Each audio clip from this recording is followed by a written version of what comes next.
COVID 100%, which would then allow my staff the freedom to do a lot of the other public health things that we've had to put on hold for the duration of this outbreak. Immunization clinics, plan review, inspections, other communicable disease investigations, and so forth. So please take that into consideration when looking at those items. On the testing side, Franklin's numbers are pretty steady with testing, and we did do a brief poll on our social media page a few weeks ago asking if people in Franklin felt that they had the ability to be tested or knew where they could go to get tested. And much like everything these days, it was pretty much a 50-50 split. 50% of people said, yep, they know where to get tested and they feel like there's adequate testing, and 50% of people said they didn't. So we are working with the Greendale Health Department to do a community testing site at the end of this month. It will be located in Greendale, but it'll be 2 days. And once we have the site and the time solidified, we'll be advertising that. So it'll be open to anyone wishing to be tested, whether they have symptoms or not, and it'll be a little closer to home for people. So hopefully those that didn't feel like they could make it to the ones that were a little further away gives them another opportunity to be tested. The other thing. Who will pay for those tests? They are free. It's through the National Guard. So it's part of, well, free. It's part of the CARES Act funding for testing that has been given to the state by the federal government. And the turnaround on those tests? Turnaround is 48 to 72 hours. And then also we've been working with Brian in our GIS department here to develop a dashboard for our numbers that can automate everything coming from WEDS, which is our surveillance system. So it'll automate on its own. We don't have to use staff time to do pluck out data points and manually widget count things. So we're hoping to be able to turn that on this week so that it'll be on the city website running real time so people can see day to day or every other day what the real counts are. It'll have some trending data. It'll also break things down by race, ethnicity, gender, age. So it'll be a lot more data for everybody on a much more frequent basis. Let's see what else. That's all I really have on surveillance right now, so I guess I will. What's our current positives ratio? Oh, positive rate right now is 6.1%, so that has gone up. We were at roughly 5.5% last week, so ticked up a little bit. Yeah. Alderman Dandry. Courtney, can I ask a question in regards to, you said testing has been relatively consistent. Have we seen a drop in the number of tests in, compared to historically? Yeah, so most days we, if I were to take an average, I would say most days we're about 50 to 60 tests that process per day. Some days there's an uptick. So when the National Guard sites first came on board, we saw an uptick because they were there and people were using them. But now it's sort of leveled off again. And we want to make sure that there is opportunity for people that want to be tested to be comfortable to get tested. So there are a lot of sites now. There's the National Guard sites. A lot of the pharmacies are doing it.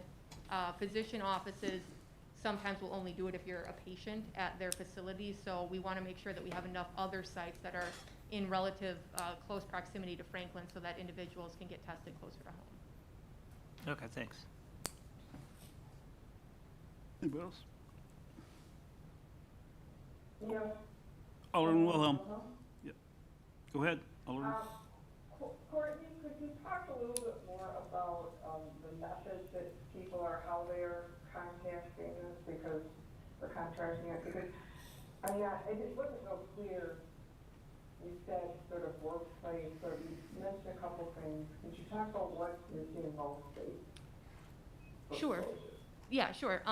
So kind of going through the duration of the pandemic, initially when it started, it was a lot of people within the healthcare setting or nursing home setting that were contracting it. And then we saw it kind of spread to family units as we went through the safer at home orders.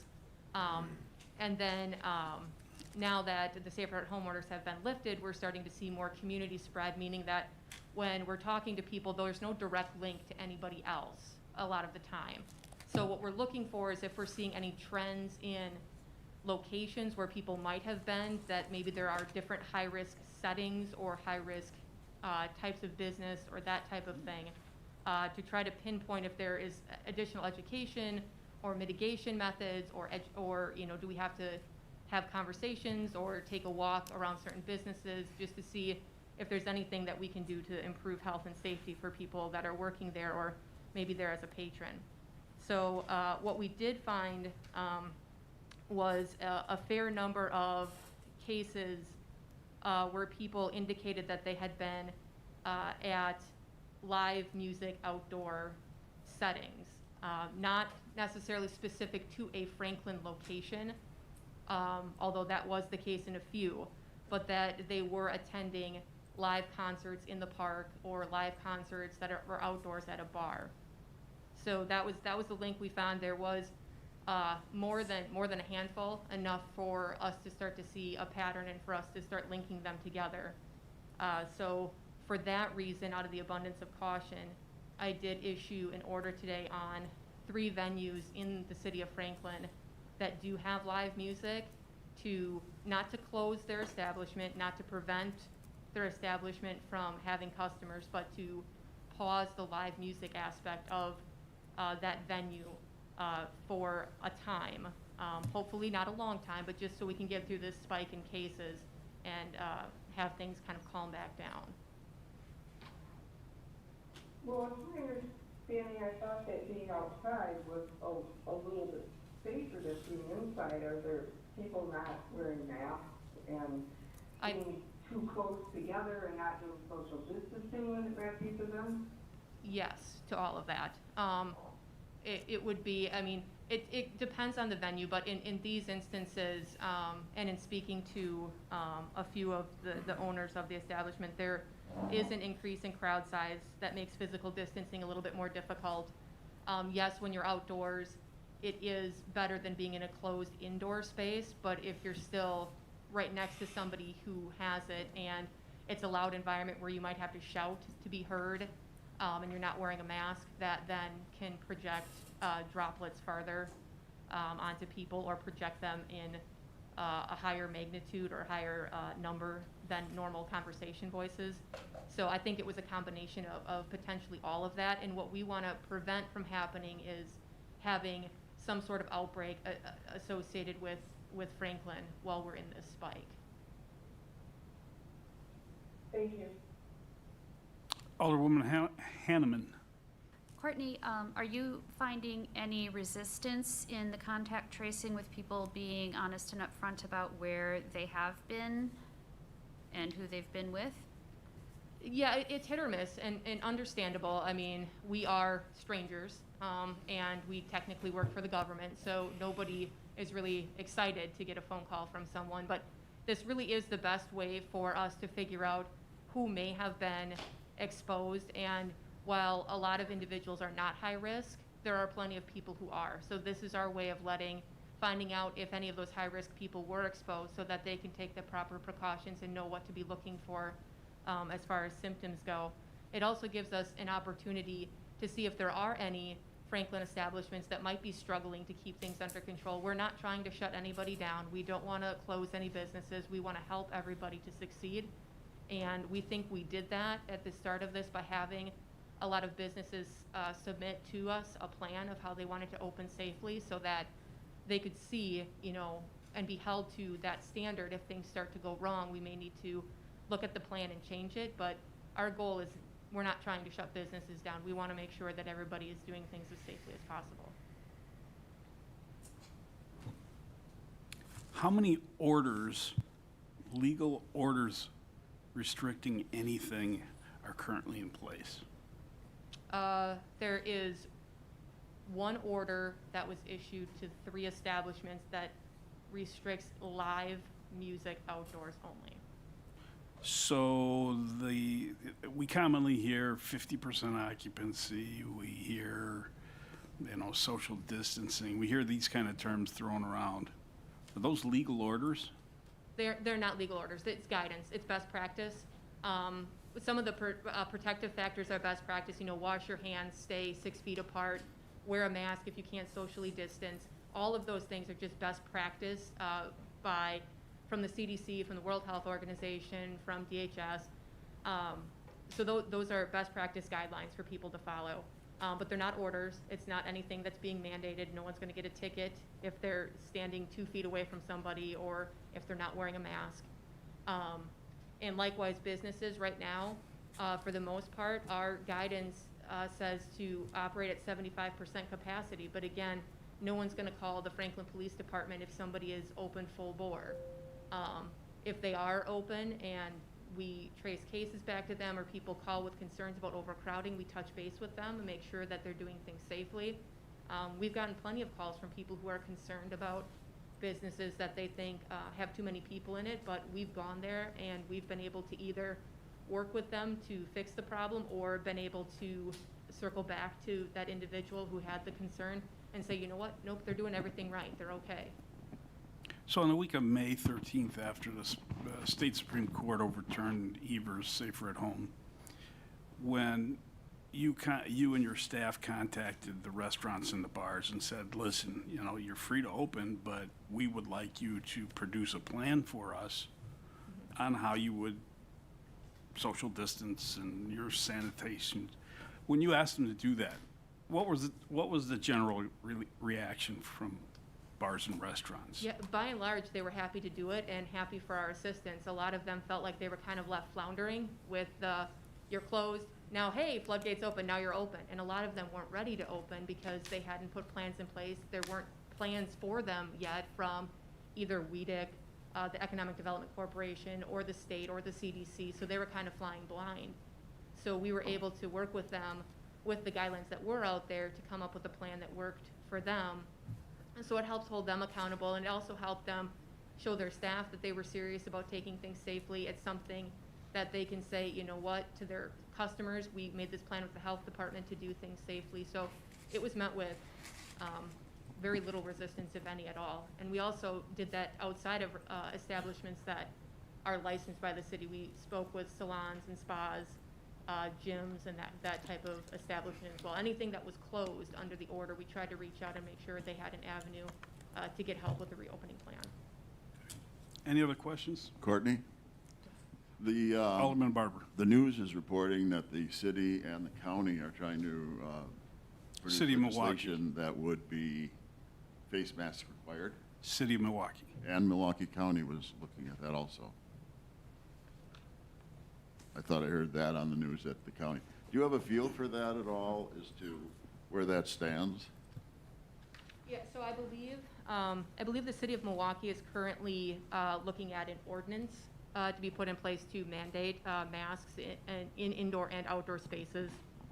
But what I will say is that the other Milwaukee County health officers are all in line with, while we recommend masks in public settings when people can't or don't feel like they can keep a safe physical distance, we don't feel that requiring them is necessary or practical for a fair number of people for a variety of reasons, and also that masks by themselves do not prevent anything. The best practice is to make sure you're washing your hands and staying physically distant from someone. Masks can certainly help if you are asymptomatic and you might have the chance of impacting somebody else by being too close to them.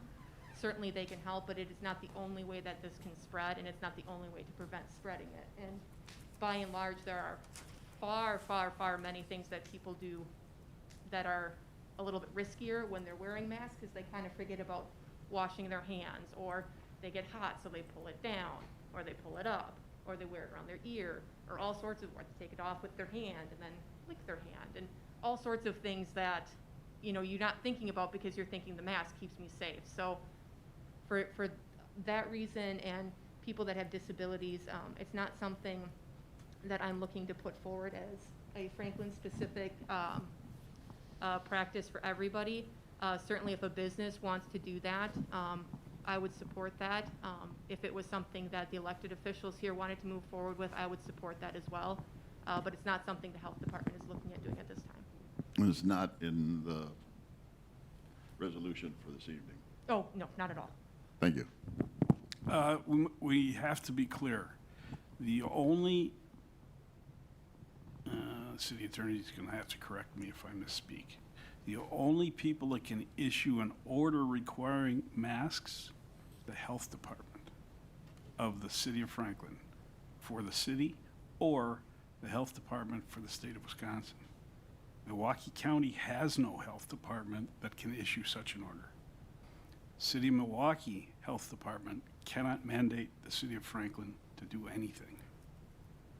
So that's, well, people have misunderstandings about these kind of things. So, we gotta be clear about that. Did I say anything incorrect, city attorney? You were correct with regard to the health officer's authority. Thank you. I expect on next Monday that there'll be a resolution by the Intergovernmental Cooperation Council, which is all the mayors and village presidents, to have a resolution in support of the Milwaukee face mask. And depending on how it's worded, I might support it if it's innocuous enough, but I will not support a resolution that says everyone must wear a mask, because I don't think that's realistic. So, anyway, so there's my position. Anyone else have questions for the health officer? So without objection, Mayor Wilson? Alderwoman Wilhelm. I don't have a question, but I'm just thinking if masks help the businesses stay open, it just sort of makes a little bit of sense to do that if we, want to have our economy going. But, and as far as touching a mask and pulling it down, well, okay, that's not proper wearing it, but it's probably still better than open coughing and, breathing out. Yeah, okay, you're gonna touch surfaces anyway. I don't know, it seems to me like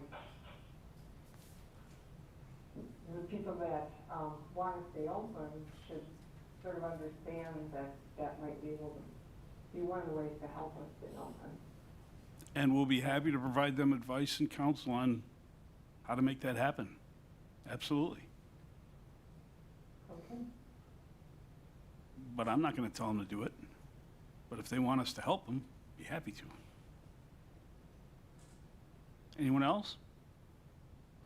Okay, without objection, we'll move to item G2, which is Alderman Mayor. Alderman Mayor. If the masks being effective as they can be, they need to be worn properly. Absolutely. To do that, you should do adjustments from time to time. So the common part of that is adjusting your mask to keep your hands clean, washing your hands, using hand sanitizer. So neither one of those goes by itself. They go hand in hand. Thank you. Absolutely. And you should wash your hands before you put your mask on. You should really wash your face and your hands before you put your mask on. Alderman Nelson. I guess just a point, you brought up an interesting point about proper wearing of masks, where Milwaukee County is now having all of the employees wear masks, whether they're working inside or outside. And it's an interesting point that I, really never really thought of, is that constant adjusting, which increases the touching of your face. And so do you see at this point, and I think I know the answer, but I'm going to ask anyway, do you see at this point anything getting mandated or moving down the road for the city of Franklin employees that you would require them or mandate that they wear masks? Not anything that I can see in the foreseeable future, no. Okay. So without objection, we'll move to G2, which is a resolution to amend a resolution ratification of a proclamation declaring a public health emergency in response to the coronavirus disease 2019, COVID-19, as amended to extend the time period for the public health emergency for 40 more days. Any questions? Alderman Dandria. I'd like to hear from the city attorney or yourself, Mr. Mayor, in regards to what is the initial resolution so the public understands it, and I understand it's a 40-day extension, but I want to make sure that we are not imposing any undue additional restrictions on businesses or individuals' rights. Okay, Mr. City Attorney, you want to address that? The original proclamation, declaration by the mayor occurred on, I believe, March 16. And the Common Council ratified that proclamation on March 17th. Those are the primary purposes and components in the initial approvals. And just to summarize, the City of Franklin Fire Chief, as the City of Franklin Emergency Manager, shall implement the City of Franklin Emergency Operations Plan, coordinate the city's response to the existing emergency, and coordinate with county and state emergency management personnel as required by law. The City of Franklin Director of Health and Human Services Health Officer, as an incident commander for the public health emergency, will serve in conjunction with the emergency manager and shall serve as the public information officer during this term of emergency, which in part is what you saw this evening. And so they are daily and nightly dealing with the ongoing concerns of public health, safety, and welfare under these current times. And one of the amendments thereto also authorized the mayor, and that would have been, well, in one of the subsequent amendments, authorized the mayor to, under current times, efficiently function the governmental needs such as immediately needed funding and payments for COVID-19 related costs occurring and things along those lines. It also, one of the amendments also provided for public attendance at Common Council, Plan Commission, and other meetings in the city of Franklin by electronically or by way of telephone viewing and listening, as well as allowed for participation and attendance by board, commission, and committee members and Common Council members by way of telephone or electronic means. So those are the primary purposes of the proposed continue this program for another 40 days. So, City Attorney, so does this keep us in a better position in case of obtaining funding through the federal government, through the COVID plan? I mean, if we would elect not to go, does it hinder our opportunity to get federal funding? I have no specific information. Finance and the health department have been working with federal and state available funding. I have no specific information in that regard, but on common information thought process, I dare say that if there's an application for some form of other governmental level funding to be made to the city, and it's emergency related, one might think that there should be a continuation of the COVID-19 emergency. If you're not under an emergency declaration, you can't ask for emergency funds. I'm just asking the question so the general public hears the answer. Alderwoman Hanneman.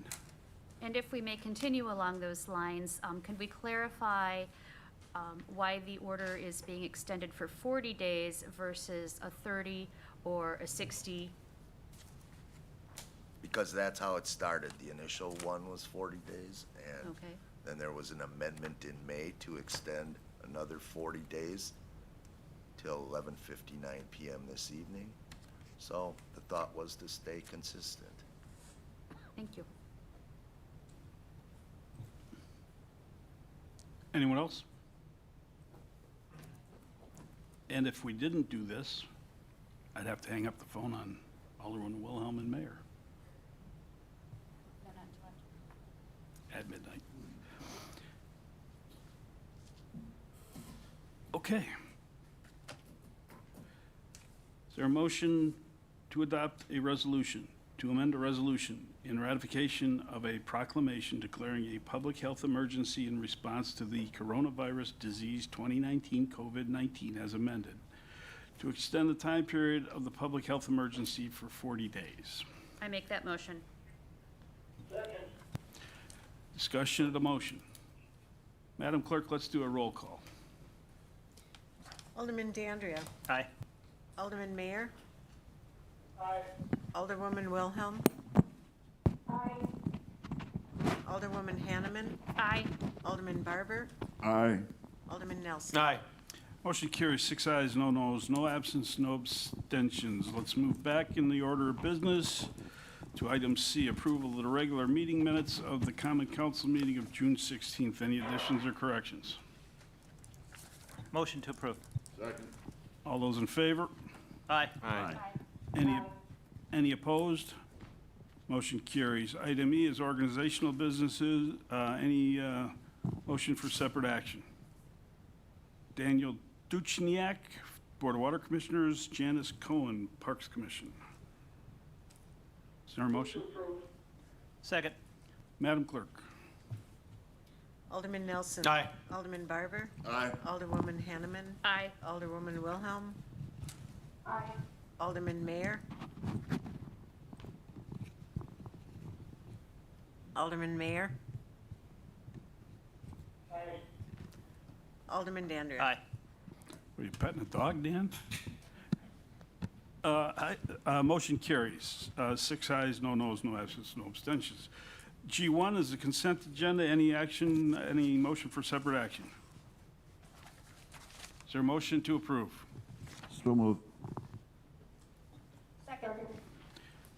All those in favor? Aye. Aye. Any opposed?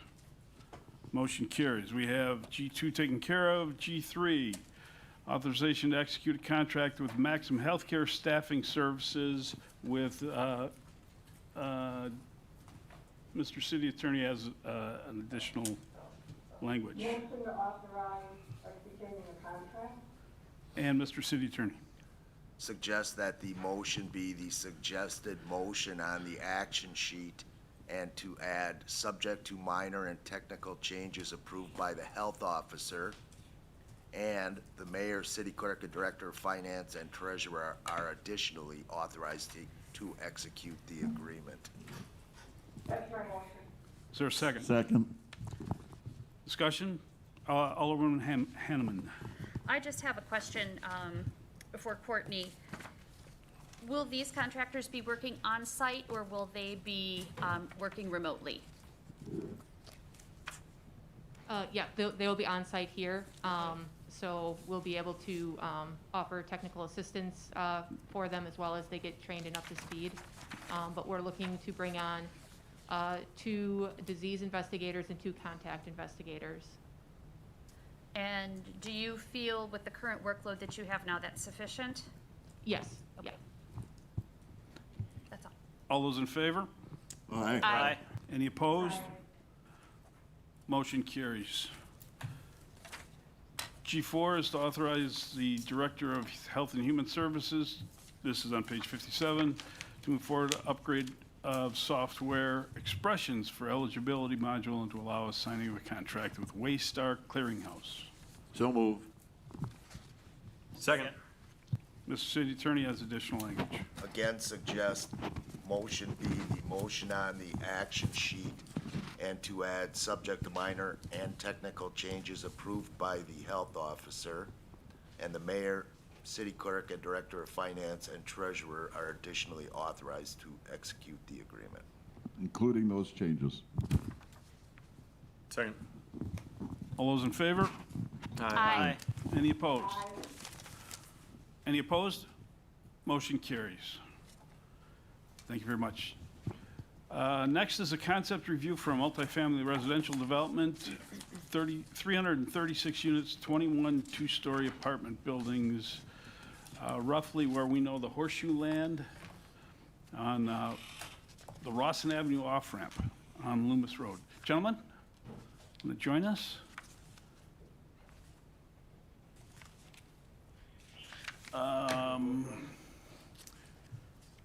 And do we have another HDMI cable, don't we? I'm certain we do.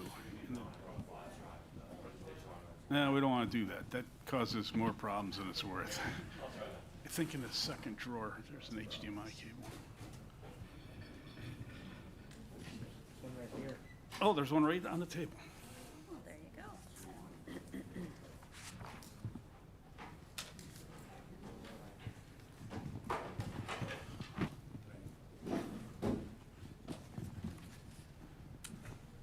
And why are we getting that screen?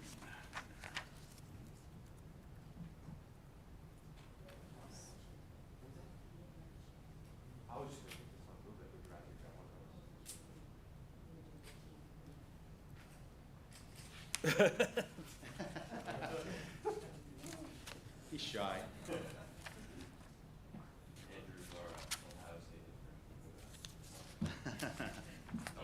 The Ohio State intern? The. They may be red, but we don't like them.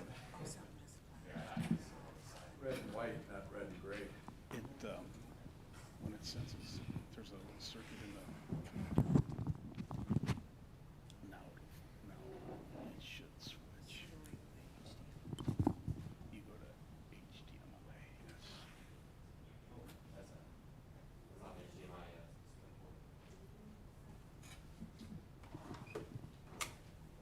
I don't know if we got a DisplayPort cable.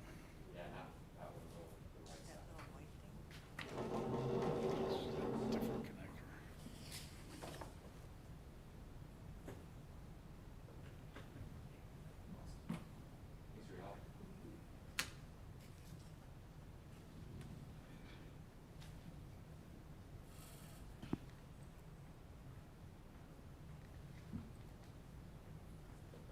And it's looking.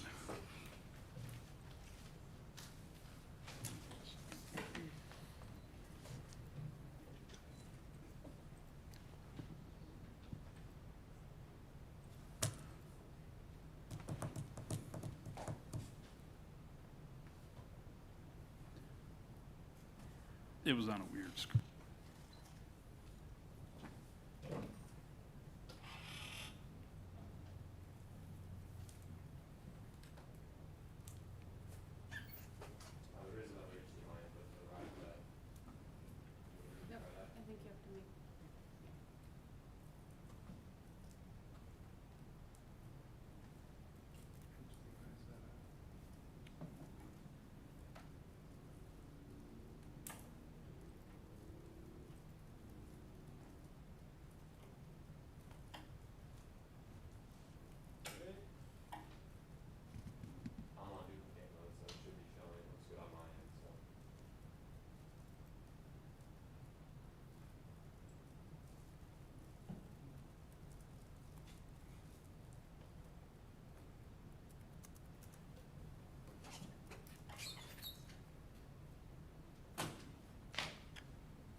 Okay. Good to go? It's all yours. Okay, well, thank you for the time tonight. Let me give you the ground. Okay, please. Concept reviews for us is just as it's described, it's a concept review.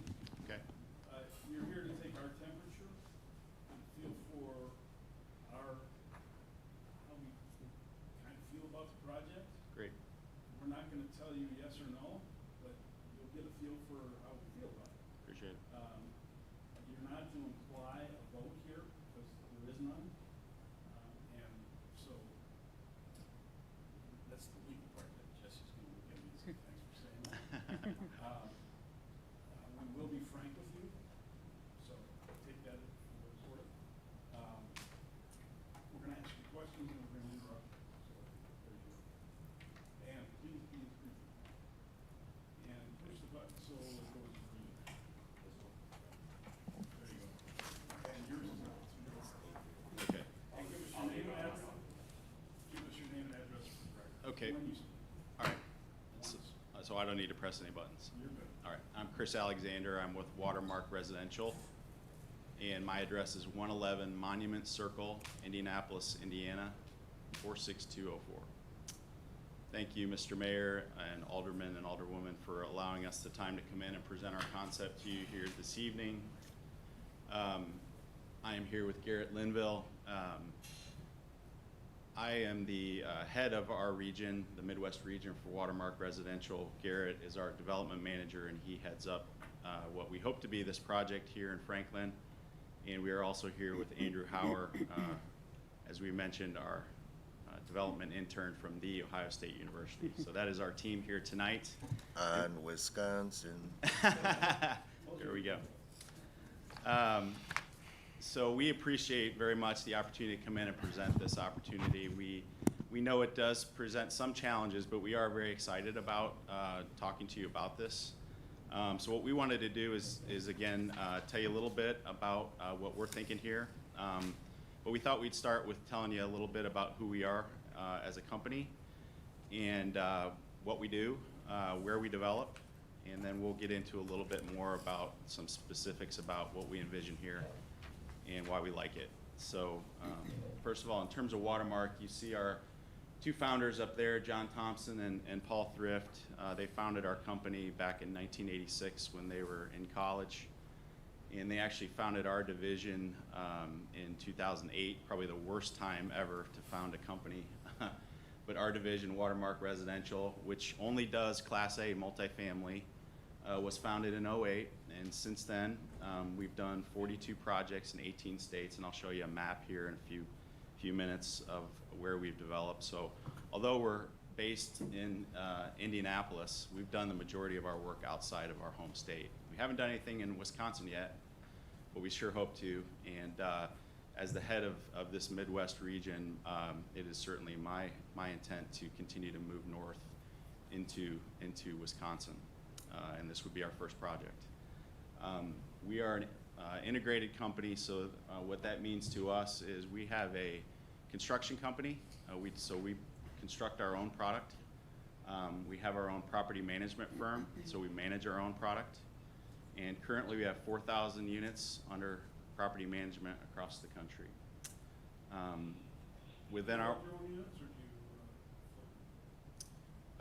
you know, we have a goal right now. We manage 4,000 units, and certainly where it makes some sense, we will sell units. But we have a goal by 2025 to hopefully own and manage somewhere in the range of about 8,000 to 10,000 units. So our long-term goal is to own and manage.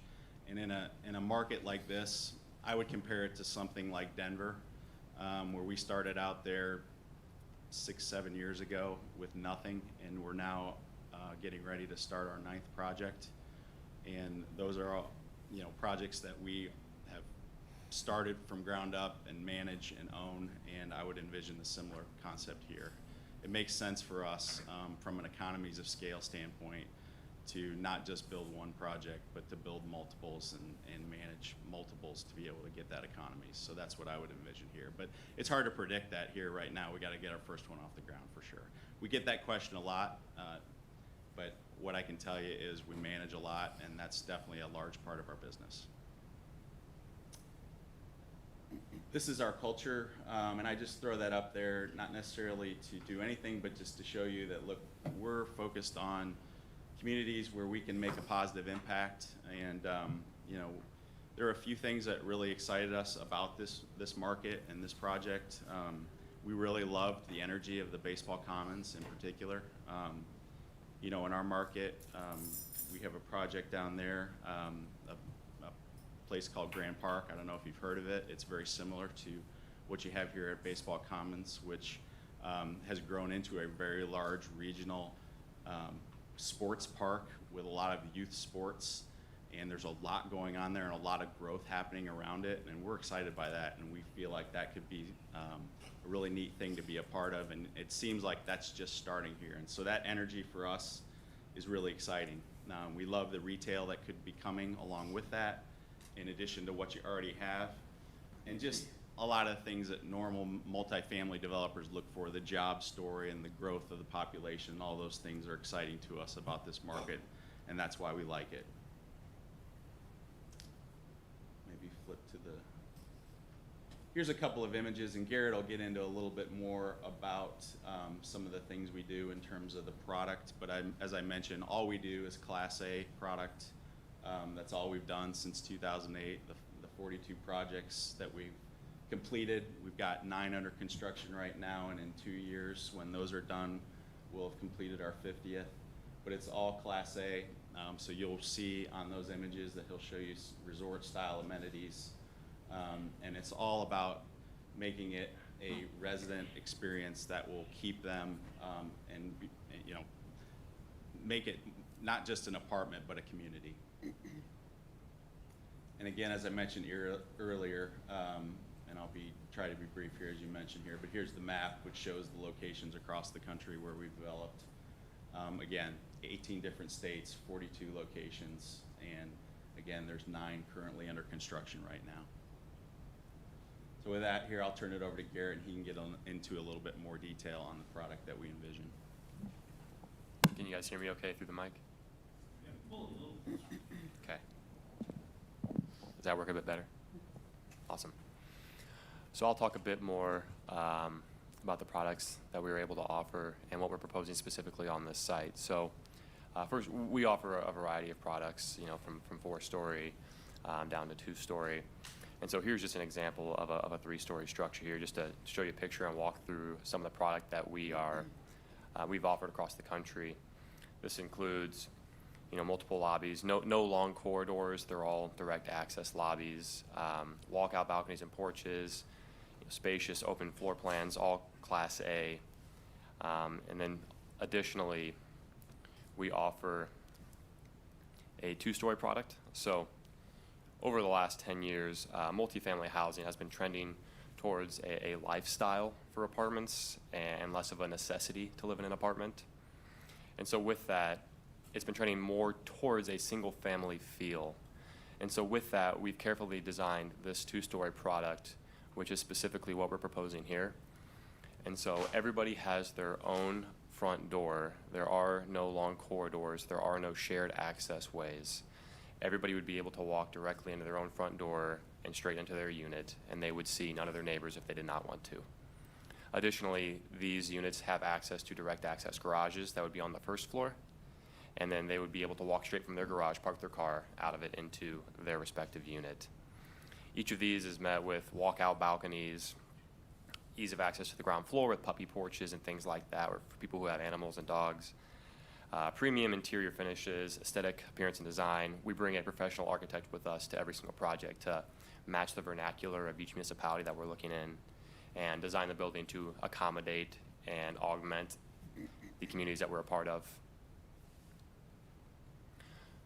So just to talk a bit about some of the community features that we offer for all of our tenants. So as Chris had mentioned, we have professionally decorated clubhouses, TVs, kitchens, business centers, coffee bars, gaming dens, movie lounges.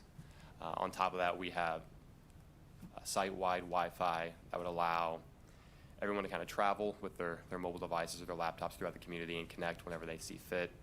We have 24-hour state-of-the-art fitness centers. I actually lived in one of our communities for a number of years, and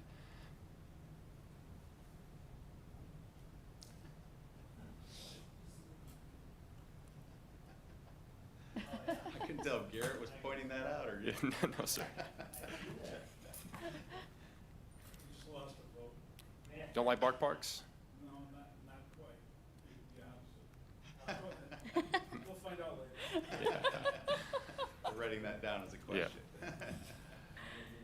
I told you we'd interrupt you. And so, on top of that, we offer resort-style swimming pools with cabanas, hammocks, gas grills, sand volleyball courts, the whole 9 yards. On top of that, potentially bark parks. It's all Optional bark parks in our communities. And That was a good recovery. and beyond that, you know, we tend to lean on the community that we're a part of and look to the market and see what people are looking for here. So community gardens, fitness trails, sport courts, depending on where the market is, we'll alter our landscape and amenity plan to fit that community. And so on top of that, some of our properties are gated access. We do have always 24-hour emergency maintenance, and we actually do have valet trash and recycling services. So you don't have to walk across the property to go find a dumpster, and you don't have to find that in the middle of the night. There will be somebody who will pick up the trash from your front door and take it over there for you. So I'm going to walk you through just a couple of pictures, and I know we'll be brief on this. These are some of our clubhouses and community features. So stop me if you have any questions. How many pools are you looking at? Let's say this would go as proposed. Pools for the site here? Yeah, if it goes as proposed, one pool more, I mean, I'm just, We would do one large resort-style pool with all the bells and whistles. okay.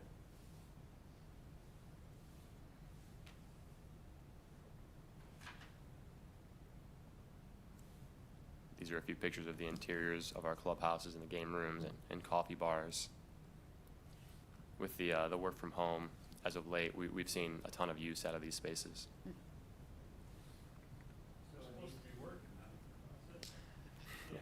So these units, you need a class liquor license for these? No, This is we, all yeah, available space, exactly. and they bring them. BYOB. BYOB. You can rent out the spaces for events, but there's nothing provided by us. Center. And you have 24-hour on-site management at We each do, of your locations? yes. So talk a little bit about the interior specifically to the units that we have. They're all Class A, as Chris had mentioned. Every single one is, gourmet bar kitchen tops with granite or quartz countertops, tile backsplashes, stainless steel, state-of-the-art appliances, granite or quartz countertops, and framed mirrors in the bathrooms. All of our units are going to have 9-foot plus ceilings, walk-in closets, garden tubs, full-size washer and dryer for every unit, just to give you a sense of the Class A product that we're going to provide here. So I'll walk you through a couple of the pictures that we have of the interiors of some of our units. So are these townhouse style or flat? Or both? We do the same unit types throughout both the 2-, 3-, and 4-story product. We use the same architect who, I'm sorry if you can't hear me, who tends to like these designs. We've designed them before and we're really comfortable with them. So they're very similar, not exact, but the pictures should be representative of what would be developed here. They would be flats. They are flats, yeah. Yeah, they're stacked, 2-story. Yeah. It's slab on grade too. Correct. Okay. Give this product in Indianapolis.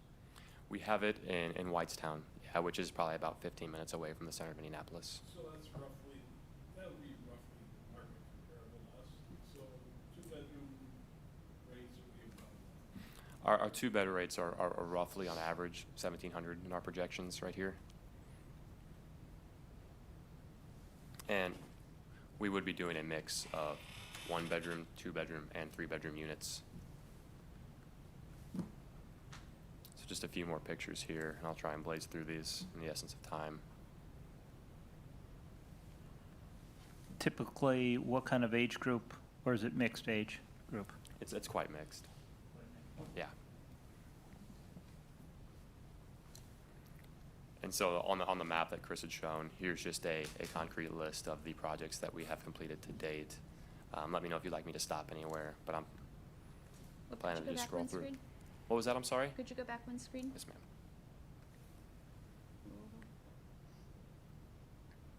These are in order of oldest to newest.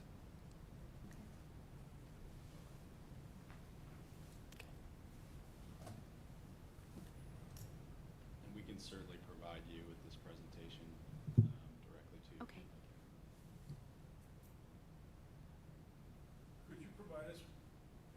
Could you provide us with age demographics?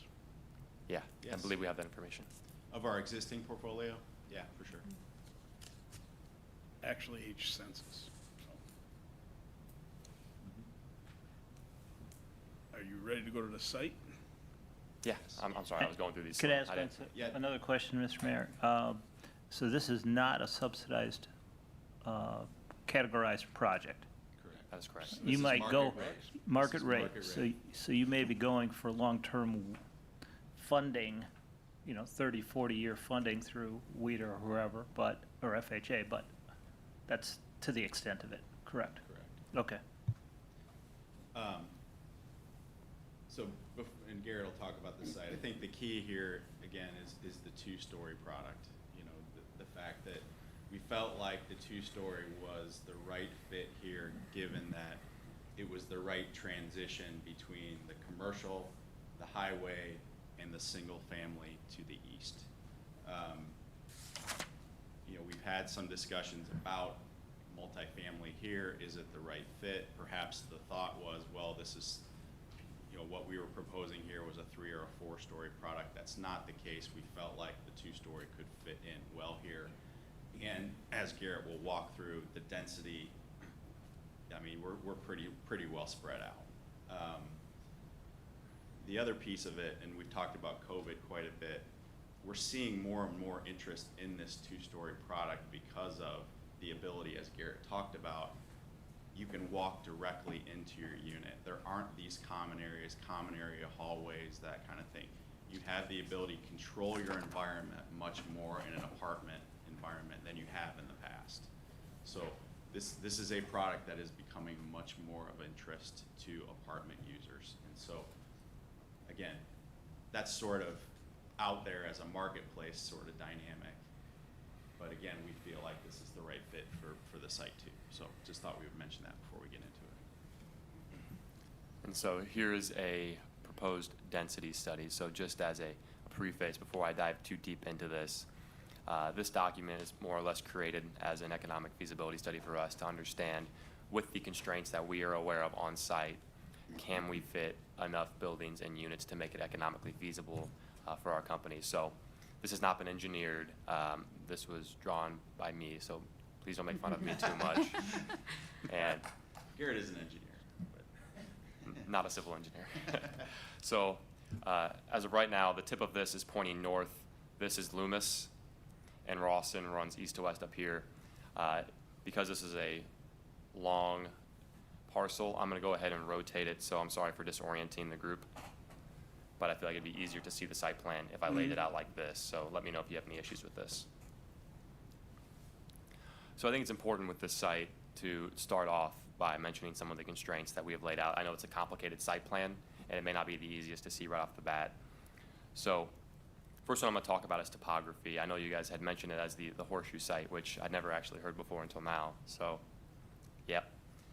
And so right about there, the site jumps 20 to 30 feet up from the east, or from the north rather, and it plateaus out for a while and then eventually drops back down 20 feet, 30 feet as we go south. And so with that, we've had to space apart the product and the units, and that has created some environmental barriers as well. Beyond that, there is currently a conservation zoning type here, which I've been made aware is out of date. But that conservation area, which you can see running through here, is labeled a light green. We have done our best in this current density study to avoid any complications with that. Beyond that, there is a number of wetlands on site, and the delineation is slightly out of date. But the last delineation that we have in reference with the GIS on Franklin's website, You can see the wetlands also in a white border here, and we have done our best to avoid those and their respective setbacks. Beyond that, detention is needed on our site, and you'll see that in blue. Given the topography of the site, we are spreading it out as much as possible to work with the what we've got. And the last major constraint is access. So currently, this site does not have any access rights to Loomis. Beyond that, we do not own the additional parcel to the east over here that on the GIS has a hashed out access road. Beyond that, to the south, are the only two known access points into the single-family neighborhood. And so as of right now, we have had conversations with WISDOT, and they are interested in constructing an access point at the southwest corner here that would connect across to the ballpark commons to where that kind of dead-end road exists currently. There has been some brief discussions back and forth with the city. We've been made aware of a few options that have been run through. It is our proposal to pursue those options and understand what's out there in terms of access and what could work on this parcel. Is that rain? Yeah, whoever's car windows are open, Oh my gosh. you're in trouble. Additionally, we would also pursue the access point potentially through to Terrace Drive on the northeastern portion of the site. That's hashed out here. And I'll zoom in a bit. I see some people are squinting. Oops. Does that make it a bit more clear? Currently, that does run through a number of wetlands, and so we would have to go through a process there. Have you thought of any paths or trails? Yeah, we have, and so this does not show our full landscape package or our full amenity package, and so this is one of those items where we do lean on the community to see what people would like to see out here, and we wholeheartedly agree. We think a trail system through this conservation and wetland area would be useful and would be nice, and would help people get out of their apartment and go for a walk, which is something myself living in an urban situation downtown, I have not been able to do with the COVID situation. So being able to have a walking trail I think would be nice, and we're definitely open to that idea. And so like I had mentioned, we are not showing the full amenity package here. This is not a complete landscaping document that has not been engineered, so we will be looking to meet all codes and all requests in regards to landscape, trails, recreation spaces, and other things that we'd be able to fit within the space on our site. And lastly, I think I'd like to mention that this will be constructed in one phase. We don't plan on doing just a few buildings and then waiting to see how they play out and continuing. We will construct almost all of our developments in one single phase, or one single construction mobilization rather. So What would you guess the value of the entire project, hard cost, roughly $51 to $53 million. With soft costs included, 60 to 70. And so with that, that would conclude the presentation that we have prepared. We'd like to open it up to any comments or questions and feelings you have for us. Hi. Welcome. Thank you for coming to Franklin and taking a look at our city and being excited about the location. Just some thoughts. Reading through... Oh, I'm sorry. Plus I have the mask on. I agree with a number of the comments that our staff has made. Have those been made available to you in the packet that we have tonight? And in terms of zoning, I would probably want to go with a PDD rather than the alternative on that. But going through the history of Franklin and what was envisioned for that area of the community was a little bit more mixed use rather than completely residential. I think the product that you're showing us up here looks really good. I think it looks like a good fit. I agree with the two-story, probably fits more in line with the neighborhoods that are around it. Obviously, you have a very high-value subdivision directly across the road, so we would definitely want to mirror that high value and with architectural interest, whatever. I think the strongest comment I'd like to make is we've looked at that area for so long as being a little bit more mixed use and being the city center, so to speak. And boy, I would sure love to see that maybe northeast point, or at least some of the buildings along Loomis, be a little bit more mixed use. I don't know if as you've driven around the area and you've seen the Drexel Town Square over in Oak Creek. It's a newer area, but it's the residential on top, but the first level has nice restaurants, a little bar, little boutique bar, coffee shop, sandwich shop, hair salon, and that sort of thing. I would really like to see more of that along that corridor. And have you looked at doing that in any of your other developments? We have completed a number of both horizontally and vertical mixed-use products. And looking at this site here, we just saw the constraints that were out there in regards to the C1 zoning type that encumbers the majority of our site, as well as the topography and the wetlands and the setbacks they would incur. Looking at this specifically here, it's a tough line to see because it's black. The wetlands and the wetland setbacks, leave a relatively short space here. So the ability to get big in terms of building size that would allow for tons of commercial is difficult, while potentially not impossible. And so I think one of the questions that we have is the malleability of the C1 conservation district, and moving around with that opens up some space on the site that might allow us to get maybe a bit more vertical with some of the product, or potentially have some horizontally integrated mixed use.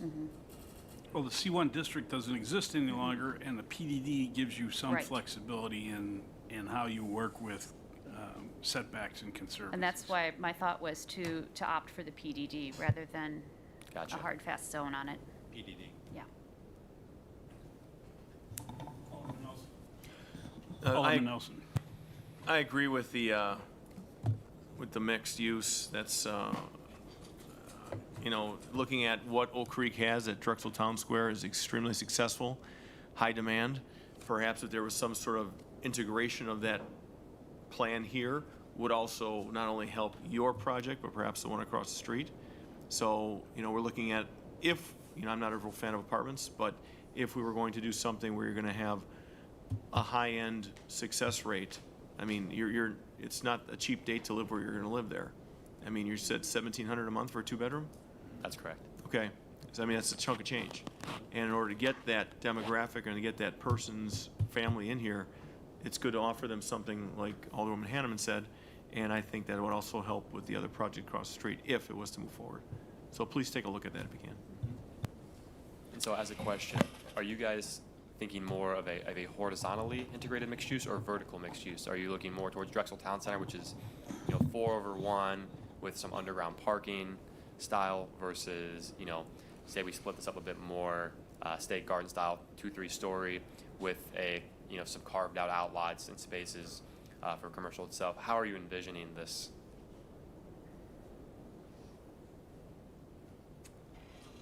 I say you got to look at the market and figure out what Yeah. they're going to support. Yeah. So, from my perspective, and I've been dealing with this particular parcel since 1991, this is a tough site. It's a tough sell, too. And since this thing was manufactured, it's made toast to the rest of the parcel. That's manufactured, by the way. That's not natural. Yeah, as is that part of the single family development, the leftovers there, or is it manufactured No, in a different way? that was a farm field. Gotcha. And the owner decided, let's play fun with some bulldozers and a couple of 1,000 dump trucks full of fill. So that screwed up the rest of the parcel. But this has always been a mostly commercial parcel in the city's view. If you look at all the historical documents, this has always been retail. So I'm going to sit here and tell you I want retail with some residential as buffer to the residential. But I'm also sitting here thinking $1,700, that's a mortgage for that house. So, it's kind of hard to argue that kind of that kind of residential value. And then I look at 335 units, and I think, wow, it's a lot of apartments. Then I think of myself, that's 335 apartments. That density is supporting retail all around it. So if you came back to me and said it's going to be 260 with a whole bunch of retail along with it, I might be a happier guy. So if you could do mixed use there, as my colleagues are suggesting to you, he might be able to sway me. Access is going to be a huge issue. If you think you're going to head east, I'd think again. Because if you look down here, where this road goes, The duplexes. that's a condominium development. It's Yeah. not duplex. Well, it's duplex condominiums. Yes. So you're not arguing with just the street. You're arguing with the whole development. And we've approached that subject with them before. Alderman Mayor, do you care to opine? Yeah, well, I don't think it's any secret that I feel about apartments. I think this should be mixed use. Mixed use or commercial or retail. That's all I have to say about it. I did, Kelly did share these plans with me several months ago. I did see it. It looks like a very nice development. I just think how many thousands of units of apartments that we added to the city in the last couple of years. I'd like to see mixed use, retail, commercial. That's all. Now, we do need to talk about the funding of this particular traffic light. There is some belief that the TIF will pay for this. There's no money in the TIF, so we'll go into a room and close the door. I'd prefer that you gentlemen pay for this as part of your project. So I would put that in your pro forma and make that work out. So that's, that would, Glenn, that would be my initial reaction to that, so. Alderman Dandria. I mean, I like what I'm seeing. I hear what the other aldermen and alderpersons are saying in regards to their mixed-use desire. I think the land and the analysis of the land and the density compaction ratios that you're going to come about in this area are going to really dictate what is possible over here. And you know, hey, we can always say we want to see retail, but we've got a lot of commercial mixed use development with the Rock development, and you've got it just to the east of there with the shopping centers. I'm concerned about your price point at 1,700. Okay, I think it may be steep when across the street's going to probably have a price point of 1,300 to 1,400. Okay. I think they're at 17. They're at 17 with a 2 or 3. So I would check, we'll see if those numbers are public. We You have? We do an Okay. extensive market research study. We've looked at a number of competitors. I know there's a lot of restrictions on there. I was wondering about now, do you have underground parking, or do you have slab on grade parking? Slab So on grade. this is slab on grade. So if you look Slab at on- this building here, there are direct access garages, and I'll try and draw it here the best I can. Direct access garages would lead Okay. in here and here. On top of that, that would be augmented with some surface parking across And the street for You're able to guests. reach the surface parking numbers that the city of Franklin has? I'm not aware of these specific ratios, but given the 51-acre site that we have, we believe that we should be able to meet any parking requirements and within the region of each unit to be accessible. But you got a lot of other restrictions you're meeting in regards to the conservancies and the wetlands, so it's gonna get gobbled up pretty quick. Yeah. Don't forget snow storage. Yeah. And as the mayor chimed in, yeah, does the city have any money to give you? No, I hope, I hope you're not looking for it. But that's something that you can have discussions with if it moves forward. Yeah, that's about it. Anybody else? Mike? Alderman Barber. My concern also with parking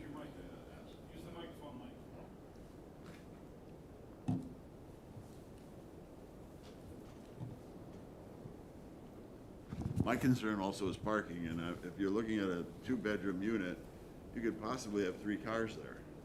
You know, a husband and wife and a child have a car, and then visitor parking on top of that on occasion. So my concern would be that accommodation in the future as far as you develop your plans and what would be out there. 'Cause that's a lot of parking. Mhm. What are we And so- parking Grand Rapids at? Yeah, so I can talk about parking all day, so please stop me if I go too crazy here. So, Yeah. Done. No yeah, dog it's like parks, can of worms. lots of parking. Yeah, I think we can park this. Yeah, I think we should be able to park this. Each of these units has a tandem space in front of their garage, which would allocate 18.5 feet for extra parking. So you would have a garage space, you would then have a driveway space, and beyond that, we park beyond Concerned that. about if it comes further on and that's presented, I'd like to see how that Yeah. fits. We'll show you when we can do it. And so on-street parking would be prohibited or allowed around the apartments? There would be dedicated spaces. It would not necessarily be I know, parallel but say spaces. they're having guests. Yes, it would be allowed. Okay. Anyone else? Okay, guys. Yeah, Alderman Wilhelm. I have a comment. Yes, I think that, we need to operate the study and agree with everyone that it should be more of a commercial, highest, return for the property. And I think what the people really want are restaurants. We've dumped a lot of money with Ballpark Commons. And we have this site for commercial. The whole thing was Ballpark Commons was supposed to be this big draw and not a draw for apartments, but a draw for more the downtown area. If we put apartments out here, we better minimum mixed use it, because this is our opportunity to get Franklin a downtown. And we don't have many of those left with all the land that's being used. Love the project. I'm not thrilled about losing out our limited commercial area in that intersection, which is the closest thing we have to anything Franklin will probably be for downtown. So I would, not support the amount of apartments, but the mixed use kind of idea. Thank you. Okay, questions for us? No. Okay, Be good with that. Thank you. thanks, guys. Appreciate Thank this. you. Next item is G6, Aspirin Wrestling Academy on page 91. Do we have another document here that outlines the agreements between Aspirin and Condor?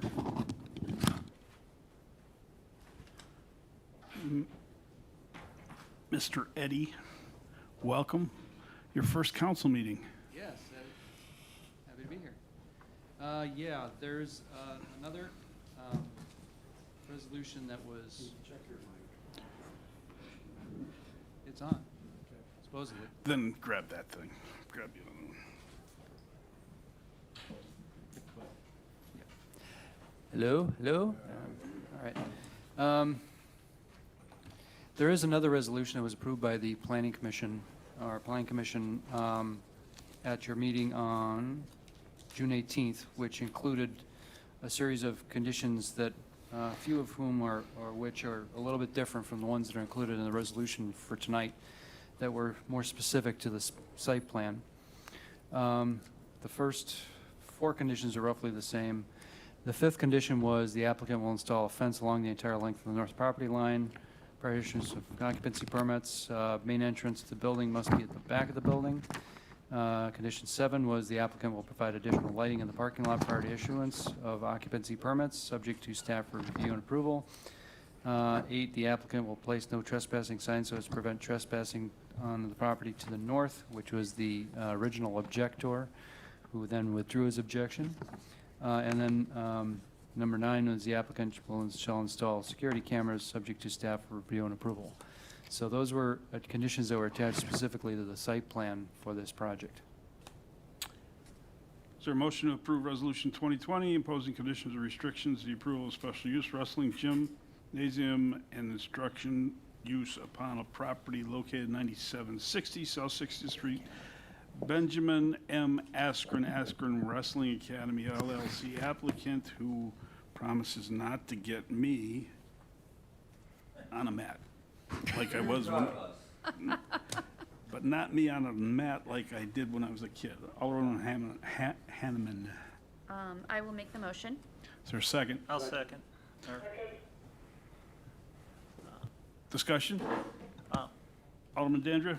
I'll just let everyone know, the council members know, that this has been extensively vetted through Plan Commission on a few meetings. And so this is a compromised solution to this project. And the Economic Development Commission looked at it and recommends approval as well. Alderwoman Hanneman. Yes, I will agree with Alderman Dandria on that, it's gone through some iterations of meetings and working with the businesses in that area.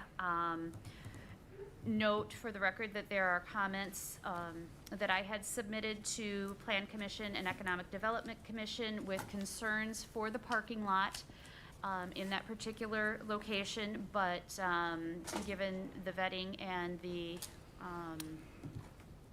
recommendations of those commissions, I'll recommend moving forward with the approval.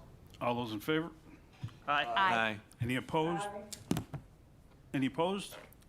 Motion carries. Thanks, you. Ben. Good luck. Move on to item G7, resolution to reimburse Oakwood at Ryan LLC for installation of an oversized water main. Mr. City Attorney. Mr. City Engineer.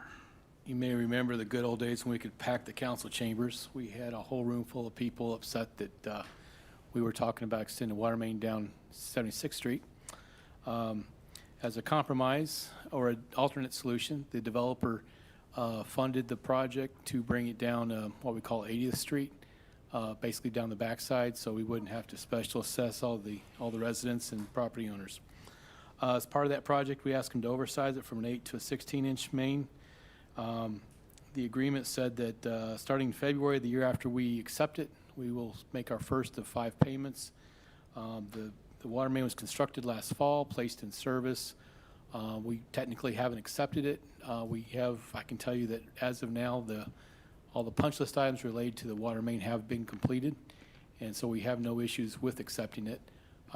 But with the model home show that's going on this fall, or this summer, some things got cart before the horse, if you will. So developers asking that we accelerate payments where we pay the first payment this year. Second payment would be in February as opposed to what the agreement says in February. Finance will tell you that we do have money available. It doesn't impact the water impact fee. So we have not accepted it, and it was completed when? It was completed last fall. Typically, when a subdivision is completed, we inspect all the infrastructure at once. The only reason I'm doing this is So- you didn't clearly say we have not accepted it. We have And not accepted it. Last fall. Correct. Now it's in. We would make an exception by accepting it now and paying now. Correct. So it's up to the council. Mr. City Attorney.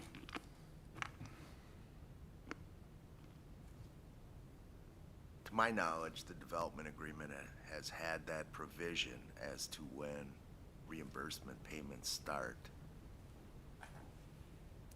That's correct. forever. And it's a duplication and a citation of a municipal code provision that says that's how reimbursement payments are made. So by doing that, you're in effect amending the agreement and not following the related code provision. It could be interpreted that way, yes, sir. Did you say that The reason for this request is because city staff didn't do the final inspection stuff timely. And if city staff would have done final inspection timely, No, sir. Typically, in a typical subdivision, we wait till all the infrastructure's done, then we inspect everything and we accept everything in one chunk.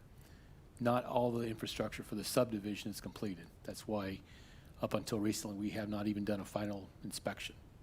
okay, so there's no reason in the real world that the city did anything wrong where maybe the city should make up for it by changing some time requirement that's been there forever. That would be a fair statement. No, the city did nothing wrong.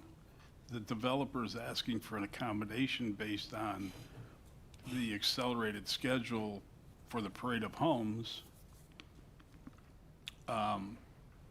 And that's purely the circumstance. Parade of Homes is causing things to be accelerated, and we didn't do the final check for the sewer and water. And now it's just saying, can we do this for them? And we got the money. Without objection, Mr. Obarski? Oh, I'm sorry. Is there any objection to Mr. Obarski speaking? Alderwoman Hanman. And I just want to be sure I understand the logistics of this correctly, but prior to Parade of Homes, city staff will have to do final inspections, correct? So we have done a final inspection on the utilities, but they are still working, they have some road and curb and gutter, those kinds of issues that they're still working on. But that will be done prior to Yes, ma'am. the start of the Parade of Homes. So at that point, we will do the inspection and accept all of the infrastructure. Will you be, I don't know if you'll be ready for a final inspection on everything prior to Parade of Homes, will you? Probably not, because No. won't be surfaced. Yeah. Okay, I'm sorry. It won't have waited long enough for surface. So I think we gotta kind of back up a little to the whole start of Hang on. this thing. Eric? I think, Give us your name and address, please. my name's Eric Obarski with Newman Developments. We're on Paul Court in Pewaukee, Wisconsin.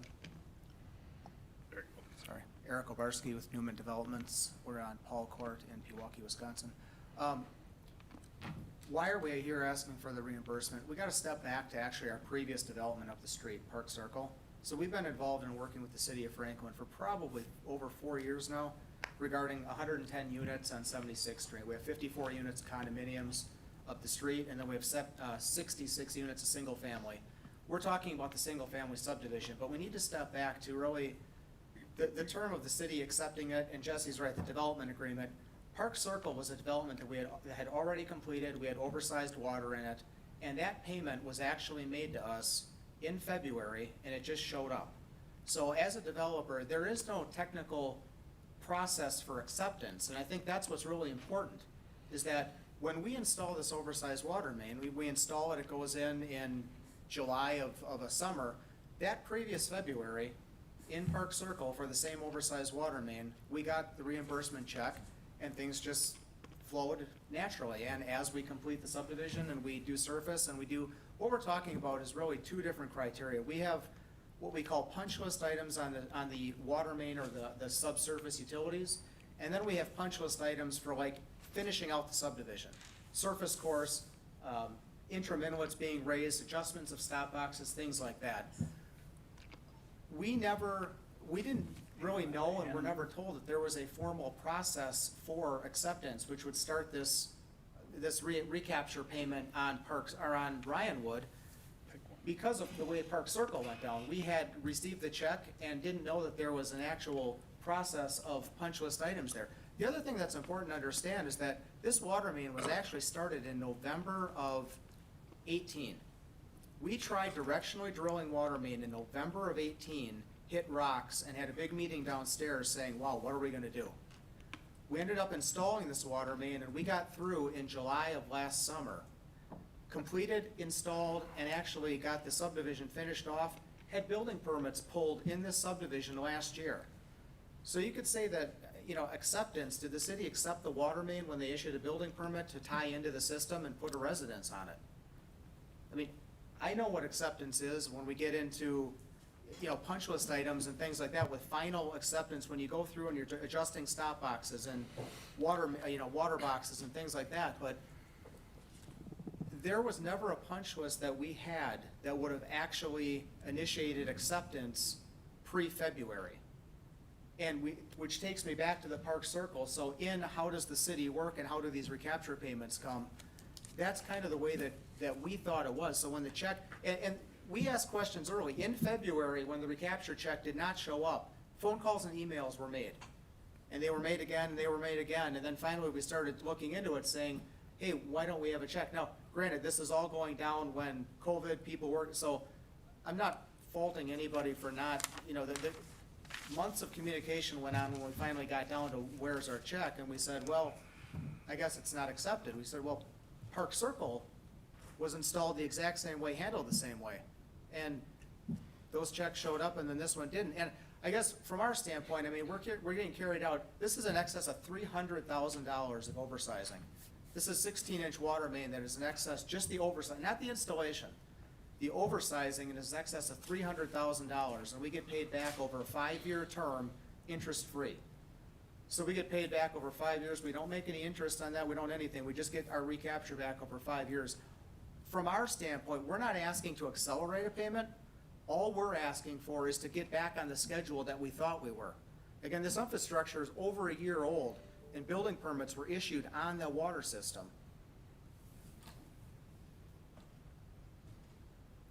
Mr. City Attorney. When was this water main completely installed?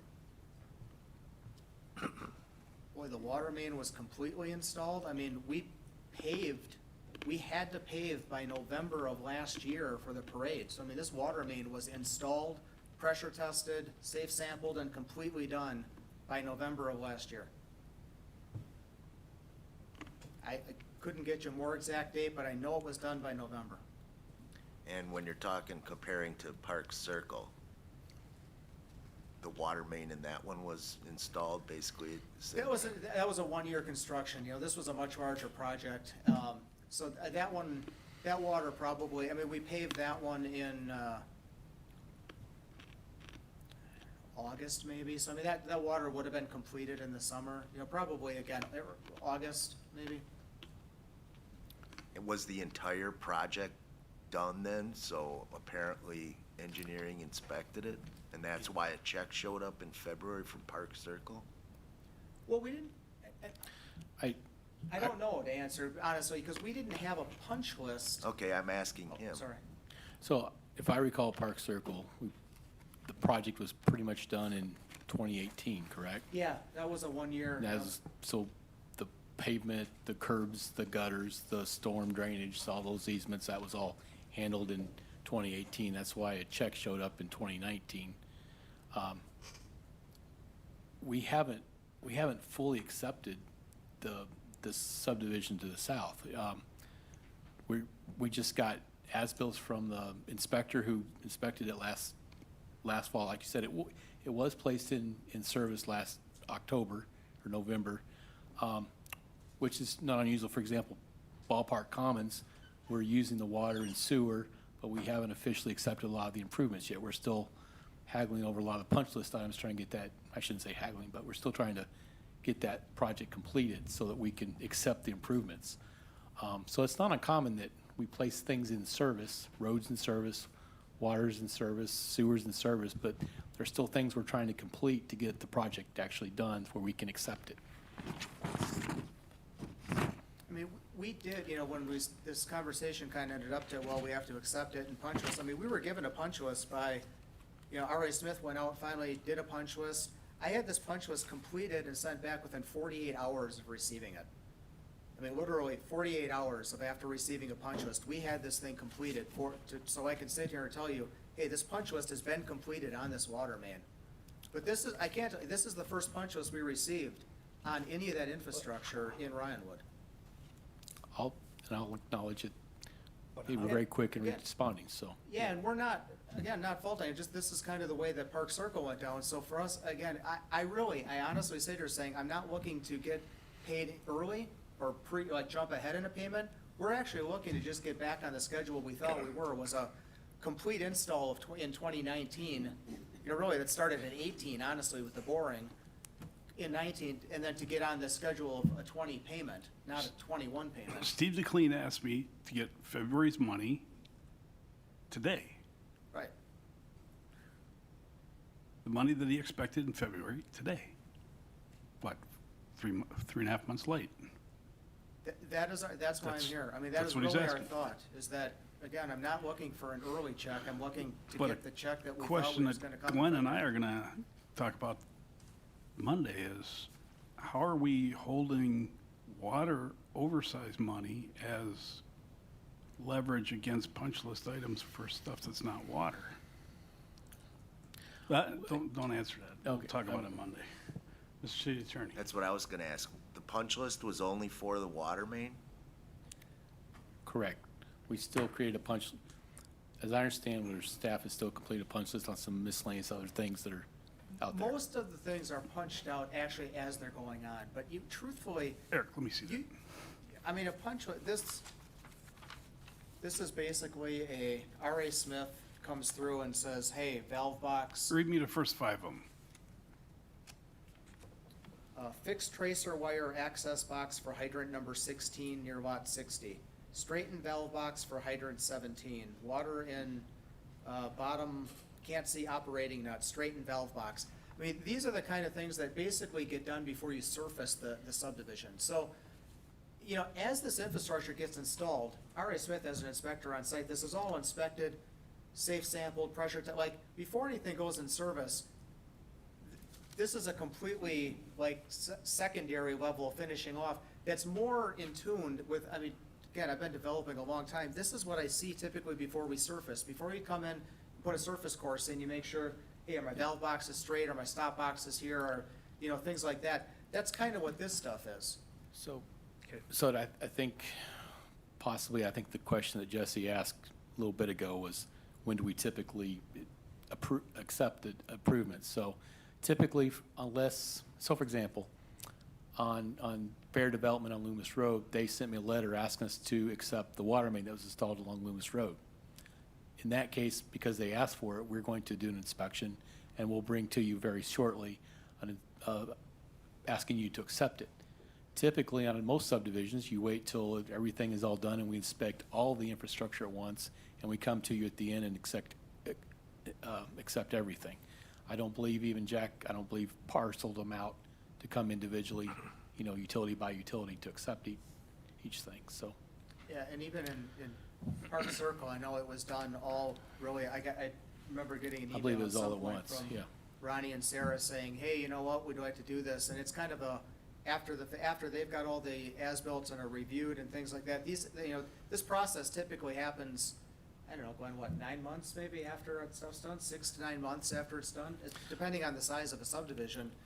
A concern would happen, for example, say the as-bills came in, something was installed completely wrong, well, we've already paid you for something, or accepted it, you could say, well, it's not mine anymore. So we want to make sure that everything's right before we take everything, so. Mr. City Attorney. When was the punch list delivered to the developer? A couple weeks ago? I mean, the date on the punch list is June 15th. Yeah. Has the facility been placed into operation? Yes, sir. Yeah. The water main has, Long in time sewer. ago. When did that happen? Last fall, when did your first house go in? Last fall, I mean, parade houses for phase 2 were in November, but we had phase 1 houses up even before that. So, but again, there's a separation between being put into service and, you know, the punch list items of. Well, it's to your advantage, Eric, to tell me that you were using the water in September. We were using I mean, there's 2 phases here again. There's phase 1 and phase 2. Or, you know, technically Ryanwood Manor and then Ryanwood Manor Edition number 1. But Ryanwood Manor actually went into service last summer. I mean, I believe Tim O'Brien Homes pulled a building permit out there in like maybe August or September. Phase 2, or edition number 1, trailed behind that by a month or 2, but that's the one where the parade is. Yeah, the high school was building their house. You're correct. Franklin High School was building, in fact, I believe Tim O'Brien and Franklin High School, that was a combo thing. They probably pulled the first building permit out there.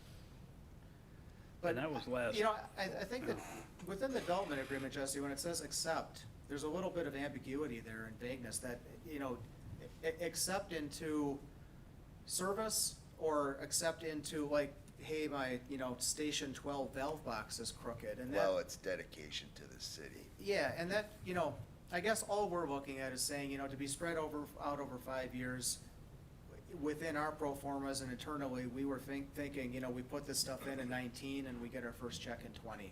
And that's really all we're looking for. And On the council action, I actually quoted the paragraph out of the. Correct.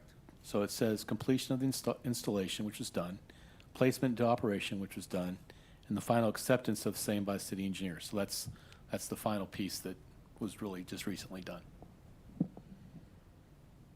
City Attorney? Mr. City Engineer, hypothetically, if the developer last Halloween day requested the city do a final inspection on the water main, could that have been accomplished theoretically, hypothetically? And if so, I'm assuming it would have resulted in the same punch list, which in the real world took 48 hours to complete? I believe so. I believe that's a fair statement.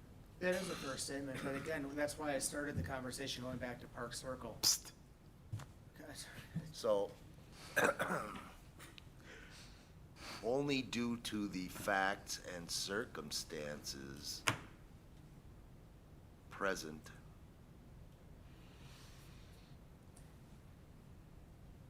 with an other development experienced by the same developer, the development agreement and the municipal code states the city shall reimburse the subdivider for the cost of the oversized portion of the installation over an 8-inch diameter as calculated by the city engineer in 5 equal annual installments without interest beginning the February 15 following the completion of the installation, its placement into operation, and number 3, the final acceptance of same by the city engineer. Final acceptance of same by the city engineer means ultimately the dedication of the public improvement to the city is completed, and that's how it's treated through the years in the development agreement. So the question here is final acceptance of same by the city. So were somebody to think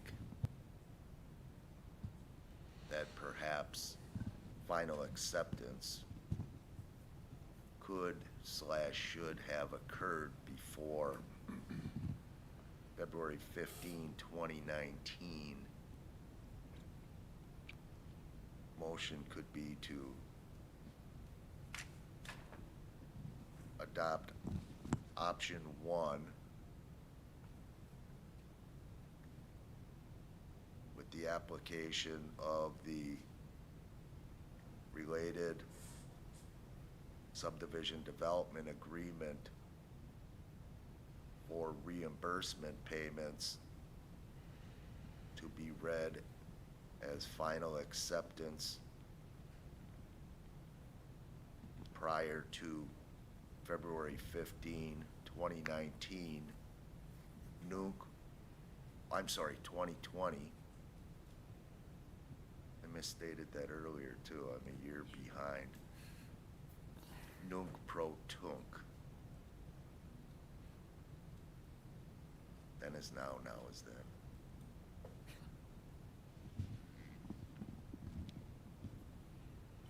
Staff has no objection with allowing that.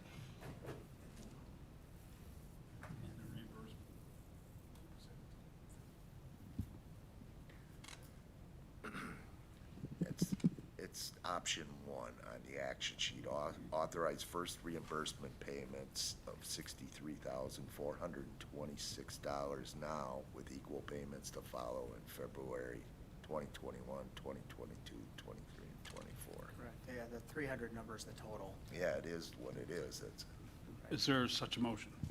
I move the authorization of option 1 to reimburse the developer $63,426 now with equal payments to follow in February 2021, 2022, 2023, and 2024. Second.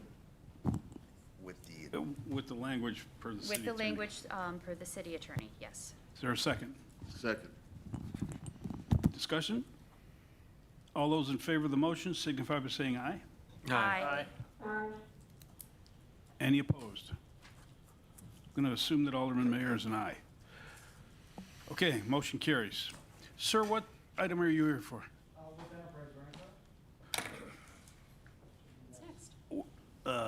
Well then, let's do that one. Item G8 on page 151, is there a motion to approve a resolution 2020, whatever it's going to be, imposing conditions and restrictions for the approval of special use for enterprise rent-a-car office space at Ewald Truck Center? So move. Second. Let's give it to a phone person. Oh, Mike was first. Okay, all right. All right, all those in favor signify by saying aye. Aye. Any opposed? Motion carries. G9 is a request to grant exemption from a requirement to connect water main at 10475 West St. Martin's Road. Is there a motion to deny? Oh, Yeah, Yeah. correct. I can talk. Mr. Yeah. City Engineer. So this gentleman approached the Board of Water Commissioners and made a request to get a waiver for the having to install water. The Board of Water Commissioners had a conditional, depending on if the person knew before or after if they actually had to connect. We found evidence where he did acknowledge it, had to know it when he got a state permit. Since then, the owner has figured out that he found a much cheaper way to do it, and he's willing to do it. So he's okay with the denial. so move. Second. On the denial, all those, Alderman Mayor. So we have put some service so that we encourage people to come when they can, when they should. So if he was going to be fully aware, then why aren't we requiring them to come? So that's in essence what you're doing. So you're denying the request to waive it. So in essence, he is required to hook up to our water system. He wanted to be exempt, Dan. You're denying an exempt request. It's a double negative. I got one more thing on this. Alderman Nelson. So Glenn, we talked about this, so we are not looking at option B boy? Because I know there was talk about that. Correct. So 'Cause I have that marked when as what we should do. talked before the Water Commissioners meeting, after the Water Commissioners meeting, when he realized that he did acknowledge that he was going to hook onto public water supply, he found a cheaper way to do it, and he's willing to do it.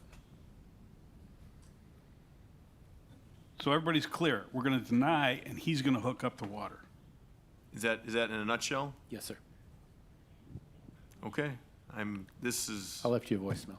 It's just backwards, but that's because of the way you applied. was it a long voicemail? All those in favor of denial signify by saying aye. Aye. Any opposed of denying? Motion carries to deny. G10, discussion on the drain tile. Is there a motion to tell staff to keep going? Alderman Nelson.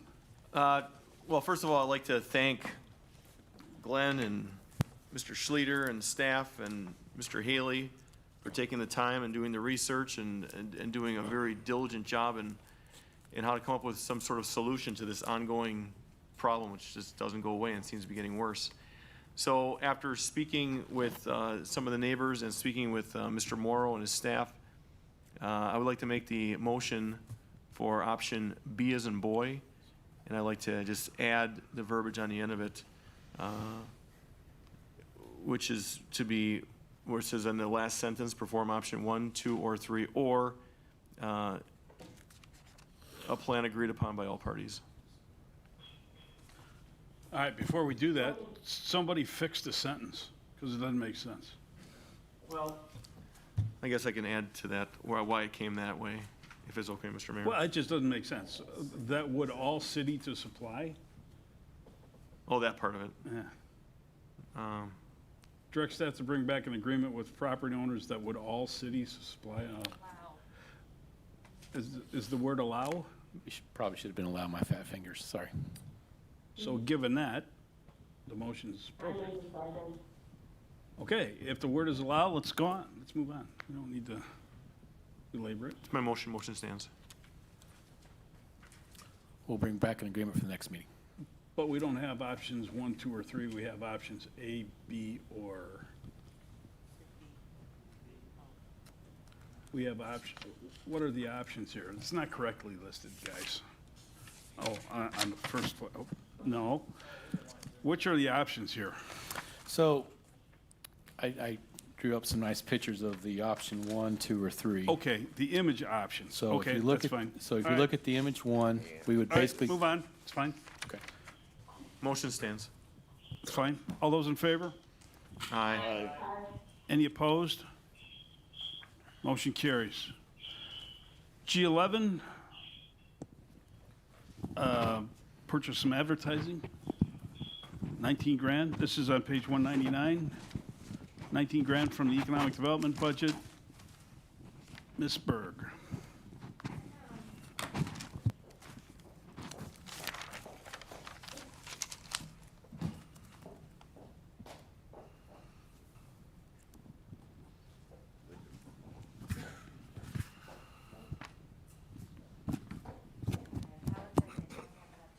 Everyone, they were supposed to send them to me as of early last week, and apparently they have not arrived in the mail yet, so please share.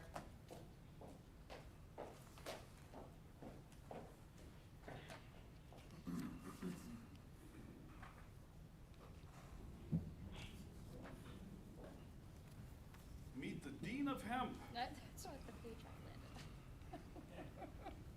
Okay, everyone can hear me okay? No. No. Everyone can now hear me okay? Fantastic. All right, good evening, everyone. I'm Callie Berg, the Director of Economic Development here with the City of Franklin, and thank you very much for your time this evening. I have before you two items back-to-back that are somewhat related in that they are both marketing opportunities that the Economic Development Commission can take on and manage. The first one is the site selection council action sheet before you. And essentially, I am asking for your approval to spend $19,000 between now and March of 2021 on a 4-magazine arc. They publish every other month, where the first publication that we would appear in would be in September, and, November, and then we would have 3 additional half-page ads. So the first advertisement would be a 2-page, more of a profile, more of an in-depth piece, something that we can use in many other ways as well. That would be in the magazine, and if you look at the Site Selection Magazine proposal section of the council action sheet, you'll see that in addition to receiving 3.5 pages of ads in total, we would also receive a website banner ad along with a free Site of the Week post that will be sent out to their distribution list, as well as the Investor Watch e-newsletter. And I have shared with you, there's one in your packet, and then one just arrived today, so I forwarded that to you as well if you had a chance to see your email. So you can see that while there's some similarities from Investor Watch to Investor Watch, it's always changing depending on kind of what the focus in the industry is right now. So I imagine that you're probably thinking to yourself, that's a lot of money to spend on advertising. It absolutely is. So I just want to make a couple of points for you, and then you're welcome to ask me any additional questions. And I'm also happy to walk through all of the associated materials that are part of this council action. So what we get is a 2-page spread followed by 3 half pages. So essentially, we're looking at 7 half pages, which if you divide that by 19,000, our grand total ends up being $2,714 per half page. This is extremely cost-effective if you were to look at various media buys that you could make right here in the greater Milwaukee area. It is certainly in line. But what makes it so expensive is that I am trying to secure the best price by buying in bulk, essentially, and then creating a series of themes that we can get in front of these target audiences so they see Franklin, Franklin, Franklin, Franklin for 4 different issues. So I feel like this repetition and this saturation is important for the success of the advertising that we're looking at doing in site selection. So that was the first thing that I wanted to share with you. The second thing about the total cost is that it does include the 2 extras, which are the banner ad and the free site of the week and the Investor Watch e-newsletter. But the other thing that I think is important to note about this is before the pandemic hit, and that seems to be a big theme this evening, is I was attending a number of different events on a regular basis through CARW, which is the Commercial Association of Realtors, or NIOP, the North American, they just use their acronym now, so it's North American Industrial Operating Properties or something like that. But they're 2 very large and very powerful and with lots and lots of membership from the community that I'm looking to target. So not just the developers, but the construction firms, the engineering firms, all of the subsidiary supply chain that could potentially have access to the target market that I'm looking for. So first and secondary targets that I was collecting business cards from, making relationships, and I have taken at least a half dozen different major developers out on tours of some of our major sites that are available for redevelopment or for development, and talking up Franklin and giving all these different tours to the secondary markets and so on and so forth. Well, all of that has dried up. And I also have a feeling that I have tapped into probably a large percentage of those who would have deep enough pockets to consider doing a project of the type that we're looking for, primarily in TID 8 and TID 6. So for these reasons, I feel like, especially now during the pandemic, it's really important to make sure that we are gathering as many targets as we possibly can, so expanding our boundaries for reaching out and telling the Franklin story. And I also think that even if folks don't necessarily come to the table now, that we could become higher on their brand awareness of the city as a place to locate their business. And just a couple of side anecdotes, and I had somebody who actually said that they were very surprised to learn this, but we have recently seen a purchase of property in TID 8, which I believe is a direct result of the public infrastructure work that's being spearheaded by Glenn and his team. And we have another property in that TID that looks like it might be getting some traction soon. So while we're in a pandemic and we're seeing a lot of economic downturn, we're also seeing some really aggressive and proactive investing in the industrial market. And I would like to take advantage of that. When everybody else is zigging, I want to be zagging. I want to stick out, and I want to try to get these opportunities to really promote the city as a place to locate a business. So that's my pitch. I know it's a lot of money, but I hope that you'll consider what I've said and give me the opportunity to at least embark on it. And then, if you like, we can take a look and see where it goes. If you were to break out the 2-page ad, I was assuming that they would give me the price break for only doing just the one advertisement. That would be approximately $11,000. So that's kind of where I'm at right now. I would rather not do it piecemeal. I would rather just come up with a campaign and just do the whole thing and do it well and engage the EDC and work through the process. So I hope you will give that consideration. This was discussed at the Economic Development Council. Alderman Barber. Hello? This was discussed in Economic Development and was gone over back and forth, trying to understand it all. And they eventually decided to move this forward to the council. So on behalf of Economic Development, I'd like to make a motion to accept. I'll second. The only thing I'll say is you don't do magazine advertising once, you do it a series of times because you need multiple impressions. And if you're gonna advertise our business in a magazine, that would be the one to advertise in. Alderwoman Hanneman. That was just my question, that you feel this is the premier piece that's going to reach the developers that we're looking to bring in. And I'm so glad that you mentioned that, Mayor and Alderwoman Hanneman, because one of the things that I wanted to share with you, and I wrote it down on my notes, and I didn't include it in the council action. In the 22 years that I've been doing economic development, I have always been a strong participator in state economic development, annual meetings, and all of those other opportunities for learning and engagement.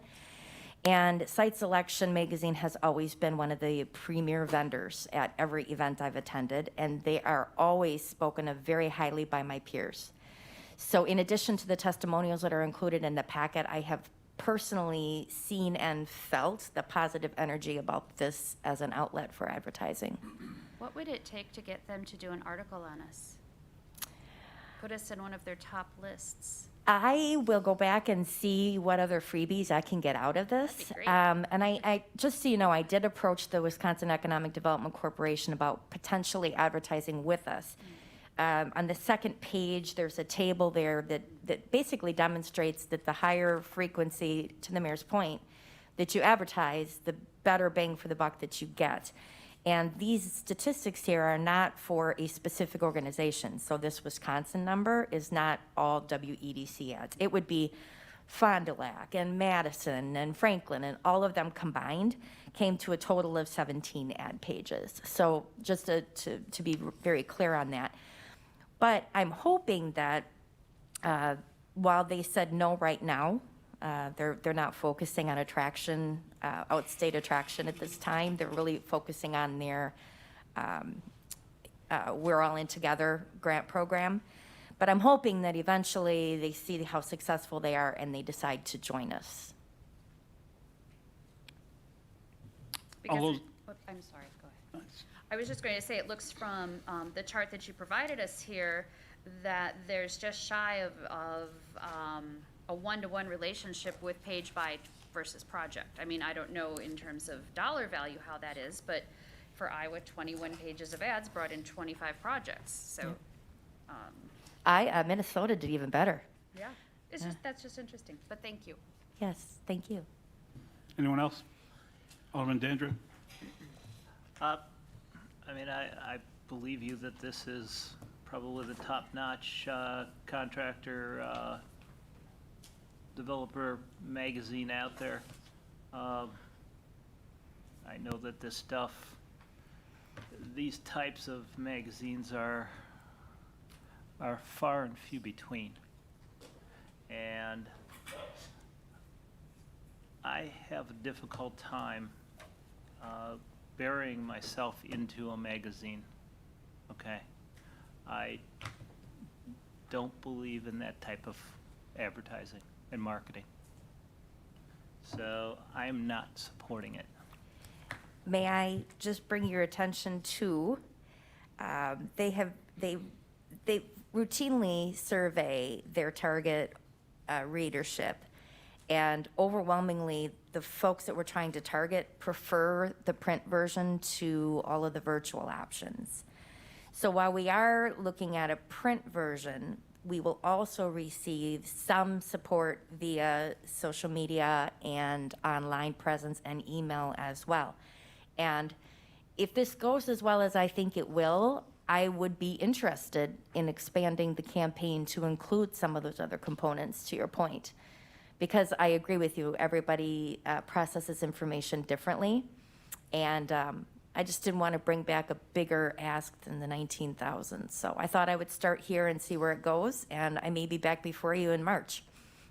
First of all, I'd like to know why all the deals that were out there have dried up. But then in the next breath, you stated that we've got some valuable interest in Area 8. And that is, once it's ready, it's going to go because of its location. So why do I have to spend this when I know that there's already momentum and there will be interest in the greater Franklin area?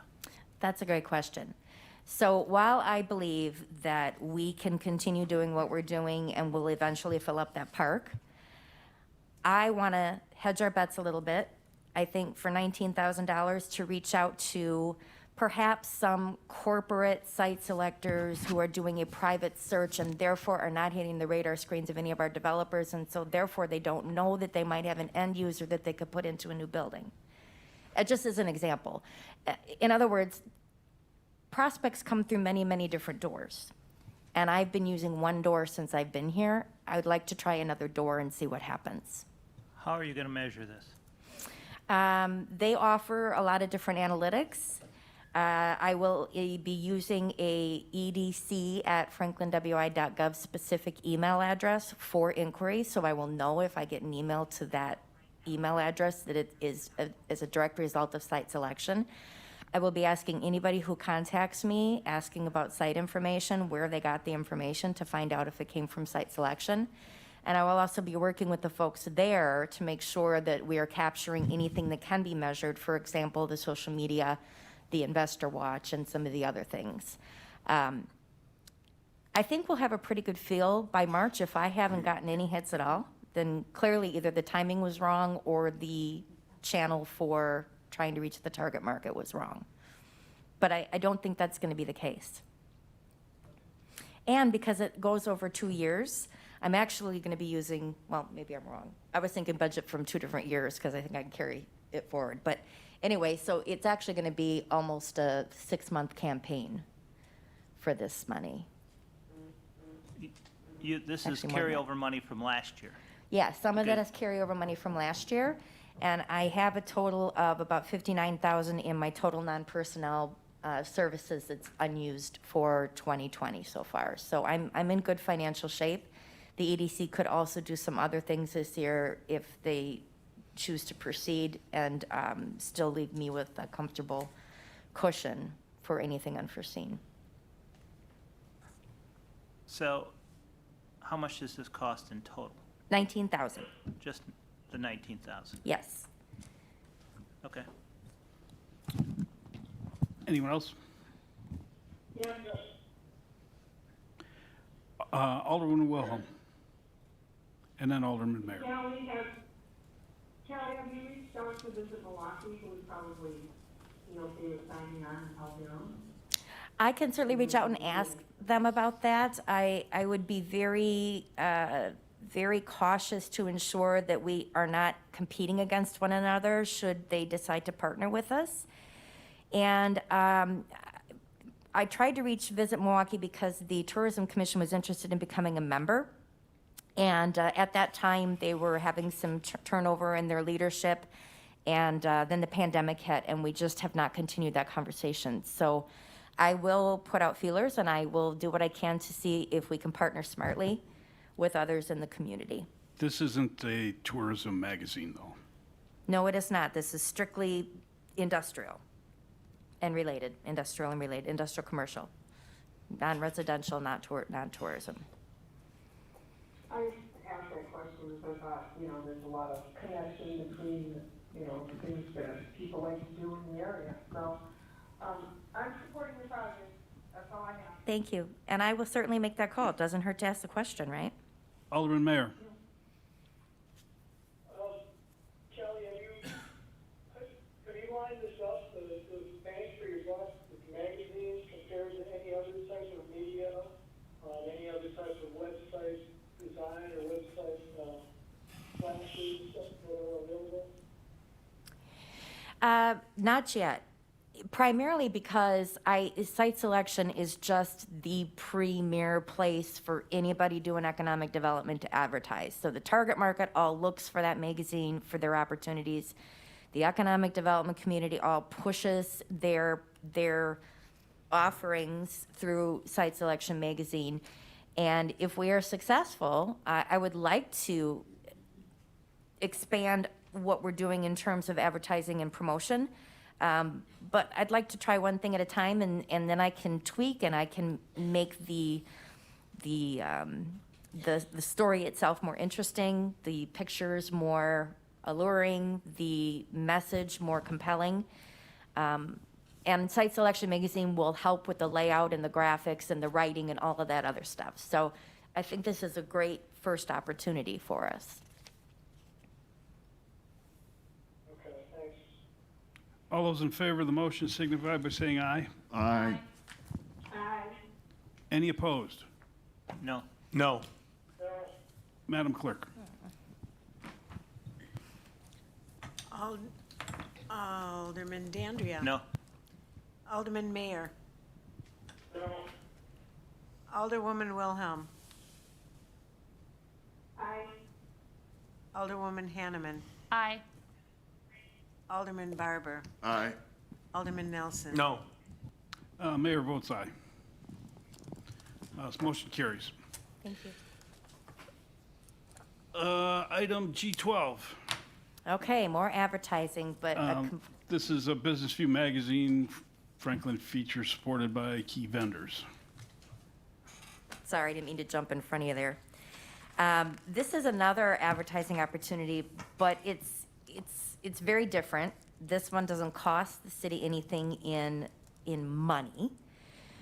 But what this magazine does, and they're primarily an online magazine, and I did vet them. I was not familiar with this magazine, but I have done quite a bit of research. I've had 2 interviews with their salesperson to determine if we have a compelling enough story to be the public sector segment focus for one of their upcoming magazines. And they're very excited about us, especially about Ballpark Commons and TID 8 and TID 6. And they make their money similar to Alderwoman Hanneman. This was before you joined the council, but we had a project about a year ago where a company called CGI did a series of 4 free videos, and in order to make their money, they approached members of the community, business community, and asked if they would be interested in advertising in banners around the outside, and that's how they make their money. So this is a very similar concept, only this would be for people who are vendors of the city who could then advertise. And so as part of our 8-page spread, you might see some advertising from, for example, Grave or Ellers or whoever else is a partner to the city and does a lot of business with us, and we spend a lot of money with them. And there is a sample letter attached in your packet. They shared with me Menominee Falls, Fond du Lac, and West Bend, and I picked West Bend because I thought they did the best job with that particular 8-page layout. What I like about this one is they will, again, help with they'll do all the writing, they'll interview me, I'll send them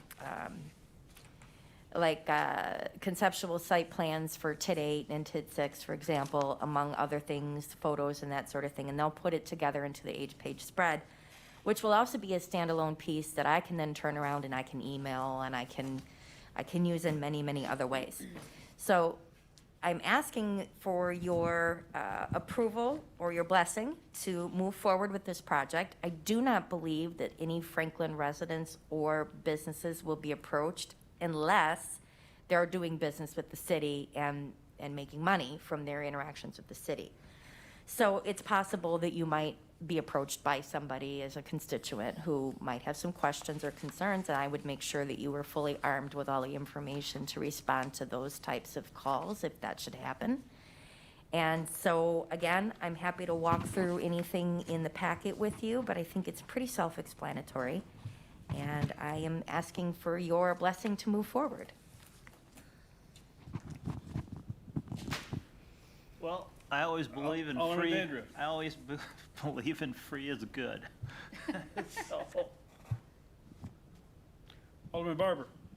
Motion to approve the Business View magazine Franklin feature. Is there a second?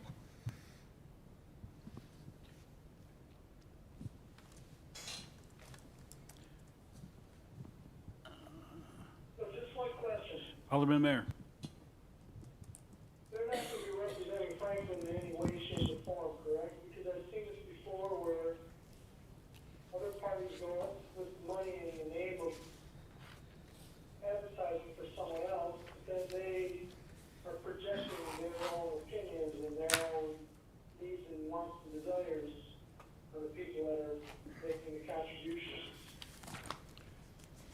So Alderman Mayor, the third sheet back, 1, 2, 3, 4, 5, 6, 7, eighth sheet back after the council action sheet is a sample letter. Page numbered. 230, Dan. Thank you. Oh, 230, okay. We can customize this. This is just their boilerplate that I just roughly customized by slapping our logo up on top and putting my name at the bottom. But other than that, it's pretty much their boilerplate. So we can make whatever message we want in this letter. And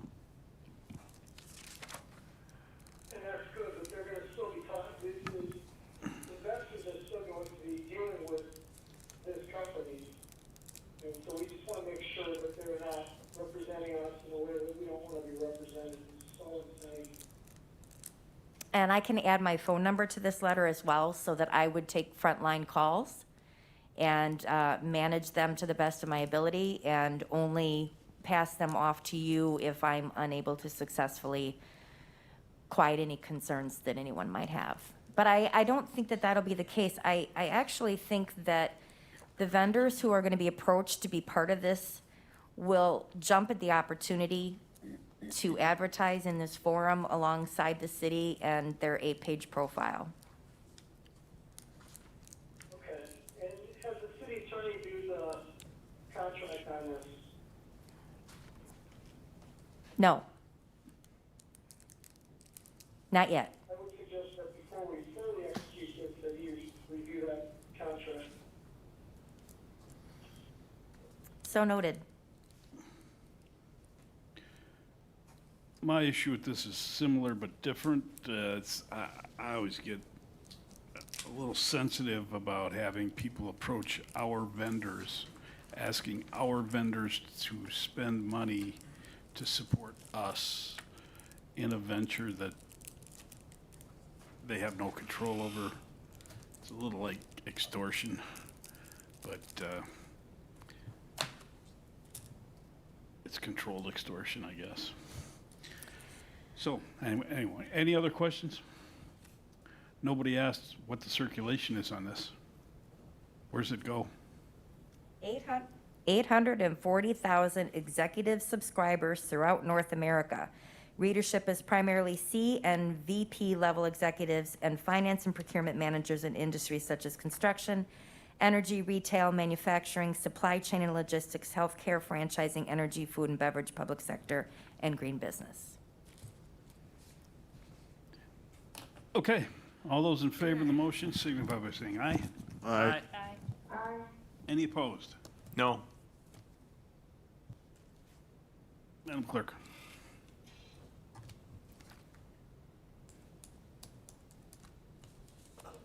Alderman Dandria. Aye. Alderman Mayor. Aye. Alderwoman Wilhelm. Aye. Alderwoman Hanneman. Aye. Alderman Barber. Aye. Alderman Nelson. No. 5 ayes, 1 no, no absent, no abstentions. Motion carries. G13, motion to award the City Hall sign project to Michael Signs in the amount of $39,000, money coming from the tourism budget. Motion to approve. Second. All those in favor? Aye. Any opposed? Motion carries. G14, 251, resolution to award the gateway signs to Lemberg Electric, $63,524.98. Again, money coming from the tourism budget. Is there a Motion. Motion to approve. Sure. Is there a second? Second, Mayor. Well, Alderman Nelson got to him. What is your issue, Alderman? With technical corrections, please, there's a couple minor typos, grammar issues. So noted. Mr. Morrow. So, for the first time, we used an electronic bidding service for these 3 projects. Things went fairly well. Staff, myself, made a mistake uploading a document for the proposal. It didn't change the bid amount. It didn't change anything in the bid. The only thing that they didn't upload, because I didn't upload the document for them to download and sign and upload, was a document where they had to certify that it was their company and the owners had to sign it. So when I gave that to them, they immediately were able to provide it. It didn't change the bid at all, and we only had one bidder. So the motion is to waive bidding irregularities and singular irregularity, and then approve it. So Is that part of your motion, Alderman Dandria? Yes. And Alderman Nelson, is your second? Yes. Or Alderman Hanneman, I'm sorry, is that your second? She gave it to you. Okay, with technical corrections as noted by Alderman Wilhelm. Discussion. Alderman Mayor. Does the Tourism Commission have money to spend on this? And how? The reports they were bringing to us before, with projections coming up with COVID and the unknowns, it seemed like things were a bit questionable. They do, but here's Kelly. Ms. Burke. Yes, when I shared those projections, I already took out everything that had been earmarked or already approved for 2020. So this was already accounted for in those projections. Okay, and next question, has the Tourism Commission reimbursed the city, the taxpayers, for the time of the finance director, the city clerk, and economic development director, since we talked last time, we did talk about that? No, we haven't had that conversation yet. But we will. Idea when that conversation will take place? I don't have a specific time on the agenda, no. But it will. I will come to some terms with them, yes.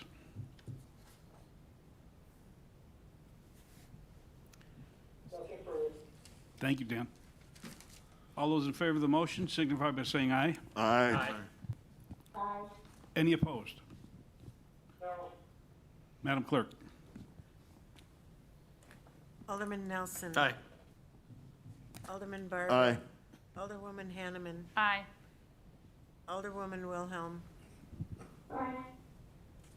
Alderman Mayor. No.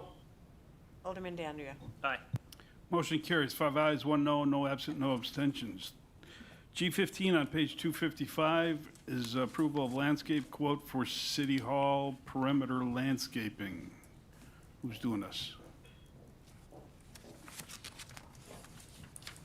I have a question. just as eager as you are to I'm learn not about sure it. we have anybody here to answer it. Hold on one second. All right, Kevin, come on up. Hold on, Alderwoman.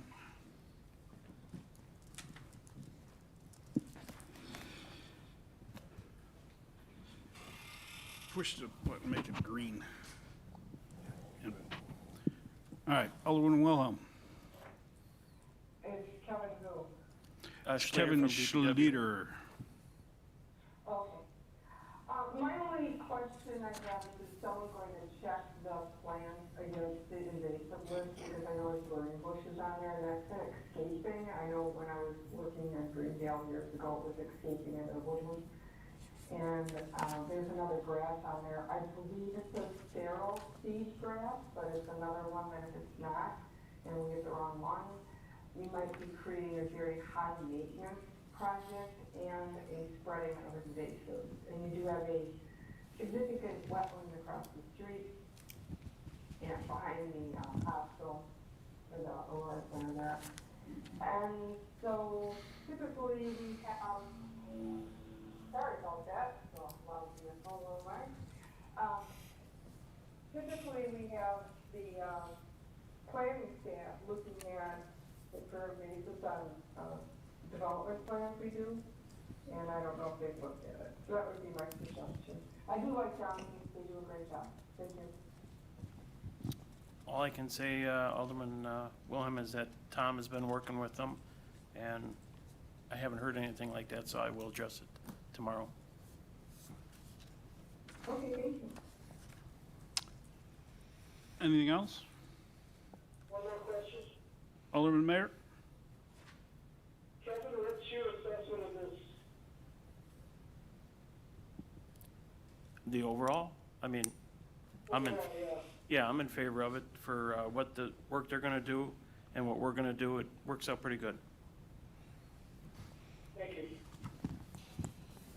I should say that there is only one spot in the back that we had to take off, and that's out by the inspection garage doors. So that won't be getting anything. We'll probably just mulch it and that's it, but there won't be no plantings in there. So, just for the alderman, one thing that's been bugging me for the last 6 years is we've got a lot of planting beds around city buildings that get zero maintenance because frankly, Kevin and his staff, well, first of all, it's really not their jobs, but it's their job to maintain them. If you go around the police building, we've got thistle trees and no time to maintain them. So, we're gonna have to come to some solution to this problem as we add more planting beds. And Peggy's aware of it, and we're working on a potential solution in the future. But just keep that in mind as we go forward and look at the budget next year, so. Thank you. Okay, and Kevin's gonna come with something pretty soon too that might be eye-opening to all of us. Really? Yes.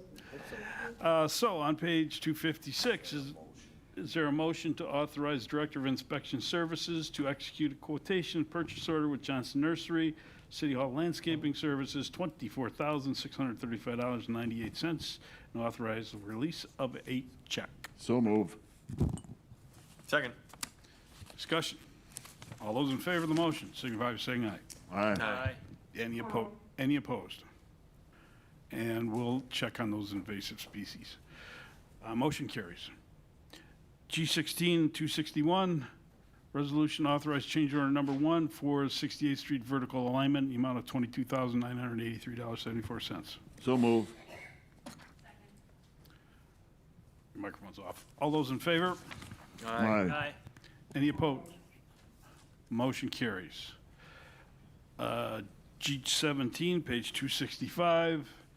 Is there a resolution to award the 2020 Ross and Holmes pavement project to Stark Pavement, $194,729.30. Alderman Wilhelm. I'll make the motion, but I also, need to discuss something. Is there a second? Second. Alderman Wilhelm. I have, some people that have talked about, well, one guy in particular, one had a driveway and he wants to do the rest of the driveway, and he wants to have the city exclude the part that would be the city's portion of that, and Glenn doesn't have a method to accommodate that. So it seems to me like this could be a pretty simple thing that he could just get reimbursed for X amount of feet and just calculate it if he pays for the whole thing up front, and then the approach that was the city's responsibility is that we just reimburse for that. Is that something we would be open to? Otherwise, Glenn doesn't have another solution to accommodate. He wants to do the whole driveway. He'll hire the same contractor, but he's asked if he would be reimbursed for what he wouldn't do otherwise. He doesn't want to seam at the approach. He wants to seam at the edge of the pavement. I got it. Yeah, he's basically going to do his entire driveway, and he doesn't want to have to pay for the city's portion. He wants to no city in there. So we're only going to pay our contractor per tonnage, so I don't necessarily have to work out a lot with our contractor. It's just the mechanism at the end, trying to figure out how much would have gone in that driveway and cutting a check from Paul to the homeowner. Well, my motion would include that. I would like to amend it to include the ability for the gentleman to get his reimbursement for that approach. The reality is there's not much money there. It should be zero. Mr. City Attorney. I'm understanding that private property owner would Pave on city property. So pave in the right-of-way in lieu of the city doing it as recommended by the city engineer, and then somehow the city has authority to repay a private property owner for doing something the city had bid a project for? I don't think. Well, the only reason is because Glenn didn't have any other solution for him, and so I'm trying to come up with a solution where he doesn't have to pay for what the city would be doing anyway.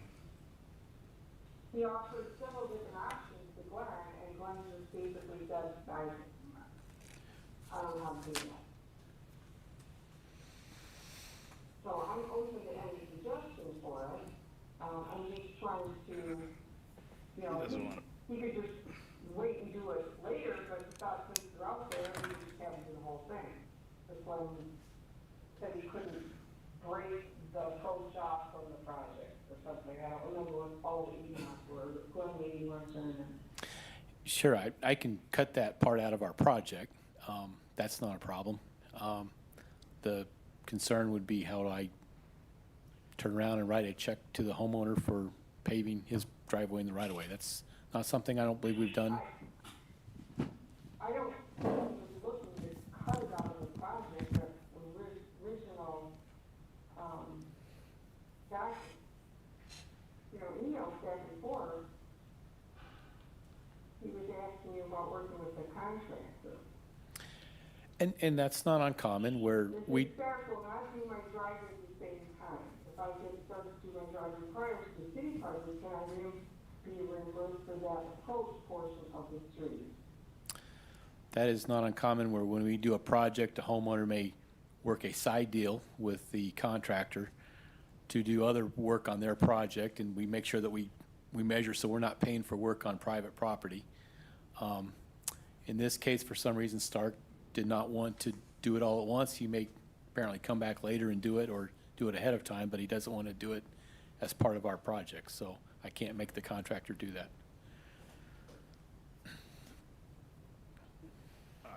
Okay. No, this is something we really don't want to be doing on Facebook, and this is not good. This is, What are you talking about Facebook for? I'm not talking about anything. because now we're broadcasting that we're gonna do one-off deals on the internet. This is not good. This is, It's basically, it's a property owner that would get his license, I'll just tell him to have the city do his approach as usual, and he can follow up with his driveway after, the rest of his driveway afterwards. there you go. Thank you very much. I just, Perfect. I agree with that. That works great. All those in favor of the motion signify by saying aye. Aye. Any opposed? Motion carries. Madam Clerk. When Alderwoman Wilhelm made the motion, she added a subject to, I'm assuming that that's removed and the resolution is approved as yes, I know that presented. it's seconded, so I added it, and we discussed it, and we just seconded it. Yeah, Alderman Nelson seconded it. Oh, he did, I didn't hear it. Yeah. Soft voiced. And he waved.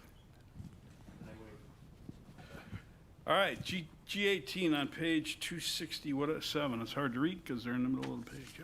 Resolution participating in construction contract per intergovernmental agreement with the city of Waukesha. Is there a resolution to decline participation in the construction contract per the IGA? Is there a second? Second. Mr. City Attorney. Actually, it's a, per the agreement, it's a rejection of the bid by the city of Franklin. And there's also a note in there that we would advertise or solicit other consultants to design As per another the project. council action sheet. And Alderman Dandria is nodding up and down. Oh, you had a look on your face like you had a Well, question. maybe Alderman Sanders made the motion, then. You did, Alderwoman. Oh, I got it backwards then, sorry. All right, good. Alderman Wilhelm was nodding up and down. I'm just agreeing with you. See, I could see you nodding up and down, Alderman Wilhelm. All those in favor of the motions? I'm sorry, I was the one, no vote on this initially, I thought it was a waste of money, and I guess it proved to be, so it's not really good about the whole project. All those in favor signify by saying aye. Aye. Any opposed? Motion carries. G19, on page 273, it looks like, investigation of a new parkland connected to a new water tower site on Lovers Lane Road. Who's doing this? Mr. Morrow. We, the water utility, have been exploring for a new location on the west side of town. Alderman Mayor, you're listening, right?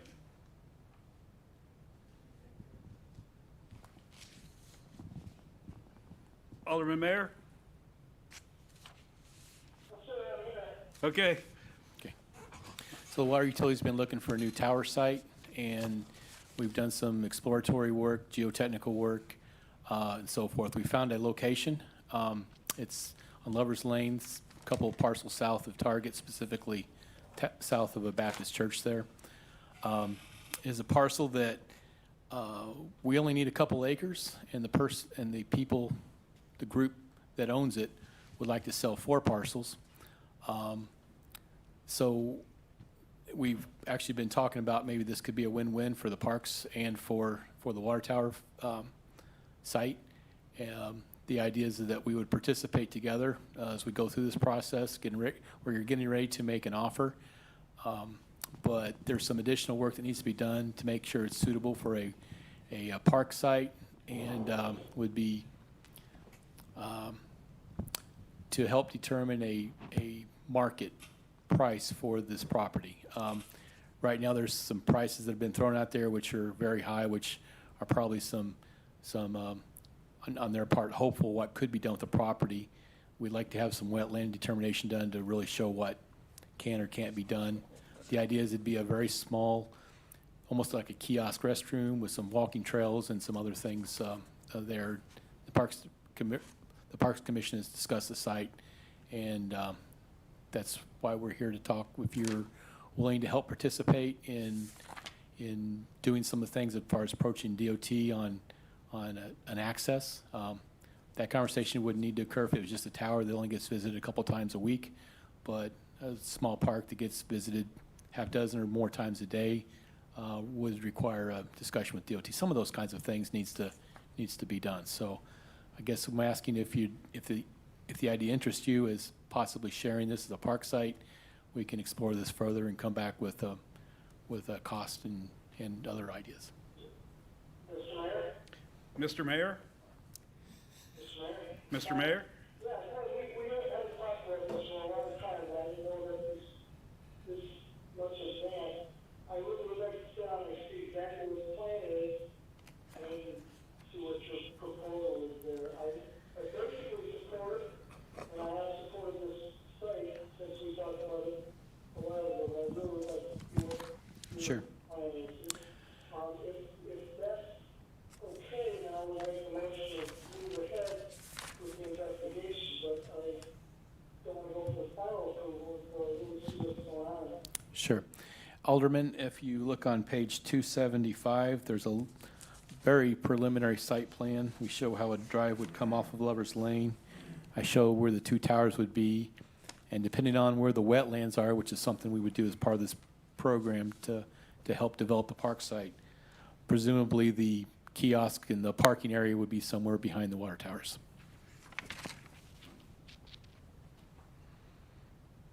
And these, I think the finance is here to talk about how park impact fees could help participate too. Mr. Ratzenberg?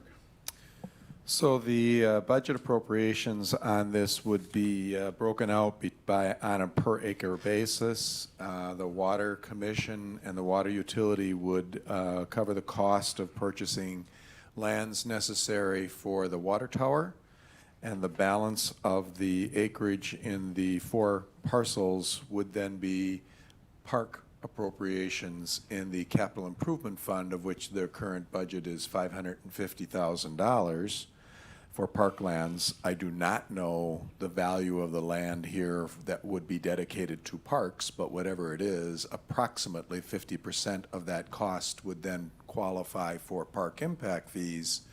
And the council will note that there's another item on our agenda following this related to impact fees, and the city has a need to spend some money on parks. So this would be a good opportunity to do same.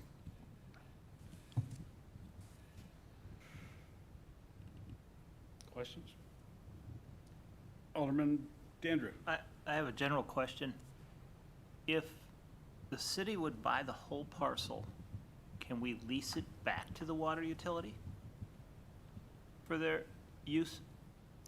I don't know if that's never been breached in municipal government. What are you trying to accomplish by having the water utility lease back the land? Yeah, what's the benefit? I'm not sure. Okay, because It's just a general question. the- Well, it's probably to maximize more usage of our park impact fees. Well, again, I don't want to get ahead of us, but the water department also has a need to spend water impact fees, and you're going to have that part of the True. discussion later, so. Do you make the tower a climbing tower? And park impact fees can't pay for non-park projects.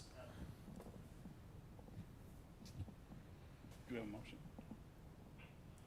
Mayor?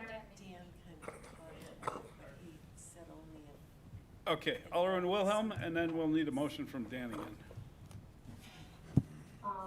I would suggest that if we're just at this investigation point, that we reach out to LLC because they wanted to buy the site for flood protection.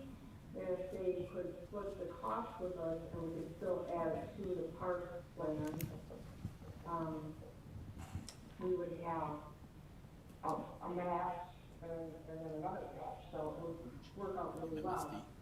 But the other thing is Sewer Pack has done plant inventories on the site, and wetland delineations have been done on the site in the past. And there has been some development plans that have looked at the upland areas, so it's like it was a apartment complex in here at one time, and condos. So there is a lot of information available, but I think we can reach out to Sewer Pack and get their inventory. One of the concerns I have is the placement of the water tower site without knowing what the habitat is. One, it's hydro soil, it's really wet.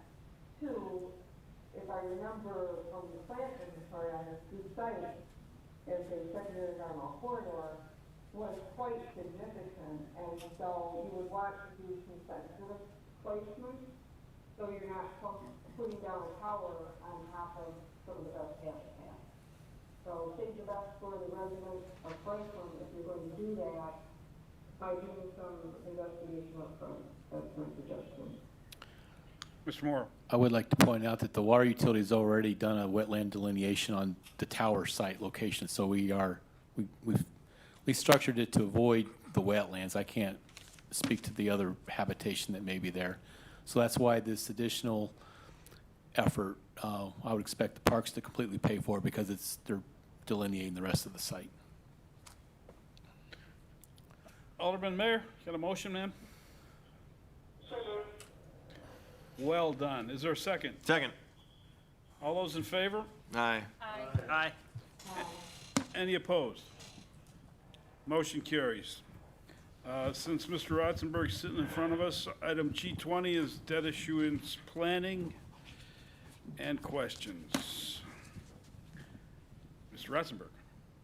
Thank you, Mr. Mayor. And let the record reflect that Alderman Nelson left at 9:19 for a moment. The 2020 budget that the city has adopted included a number of debt issuances. One was to support TID 4 in the amount of about $3.2 million. That money would be repaid rather rapidly such that the increment that's coming in from TID 4 would retire that debt by 2020, the increment that arrives in January of 2023. So staff has recommended to the Finance Committee that this be done by an internal borrowing, but the city could float a debt issuance to do so. In discussions with Ellers, the city's financial advisor, they also recommend that we consider internal advances to fund this particular item that would allow the interest to be paid by the TID, and therefore the other overlapping taxing authorities would pay a portion of the interest, if you will, by a reduction in their taxes, and the other internal city fund would have therefore access to that interest income, and it's a win-win, if you will, for Franklin taxpayers. There was a borrowing budgeted for TID 6 of $3 million, which is the balance of the commitment of the city to that infrastructure. But Bear Development has notified the city that they do not expect to need those funds in calendar 2020. So staff is recommending, and Finance Committee agrees, that the city not float that issue until such time as the funds are needed. And then by way of providing a broader range view of debt issuance, the bottom of the first page of the action sheet identified additional borrowings that the city will be looking at over the next several years. And they are outlined there, but I would draw your attention to the top of the next page. In 2018, the city floated a $23 million note anticipation note, which you might think of as a construction loan, a 5-year construction loan. And 9.8 million, or nearly $10 million of that note, needs to be refinanced in the not too distant future. Ellers was able to sell a $10 million AA2 rated GEO note for 1% interest on a 10-year note about 3 weeks ago. Staff brought this issue to the Finance Committee, and the Finance Committee made the recommendation to the Common Council that we take the risk associated with that by refinancing sooner rather than the 2023 timeframe. When I had that discussion with the Ellers Financial folks, they reminded me that the refinance of this note would become GEO debt, general obligation debt, to the city. And so there's one other consideration that the Common Council needs to take into consideration on that decision to refinance. Should the Common Council decide that they would like to take advantage of the unused levy increase from 2015 and 2016, which approximates 1.5%, the city could not issue new GEO debt and take advantage of that. That 0.5% increase amounts to approximately $333,000 of additional tax levy. That would go a long way towards balancing the 2021 budget.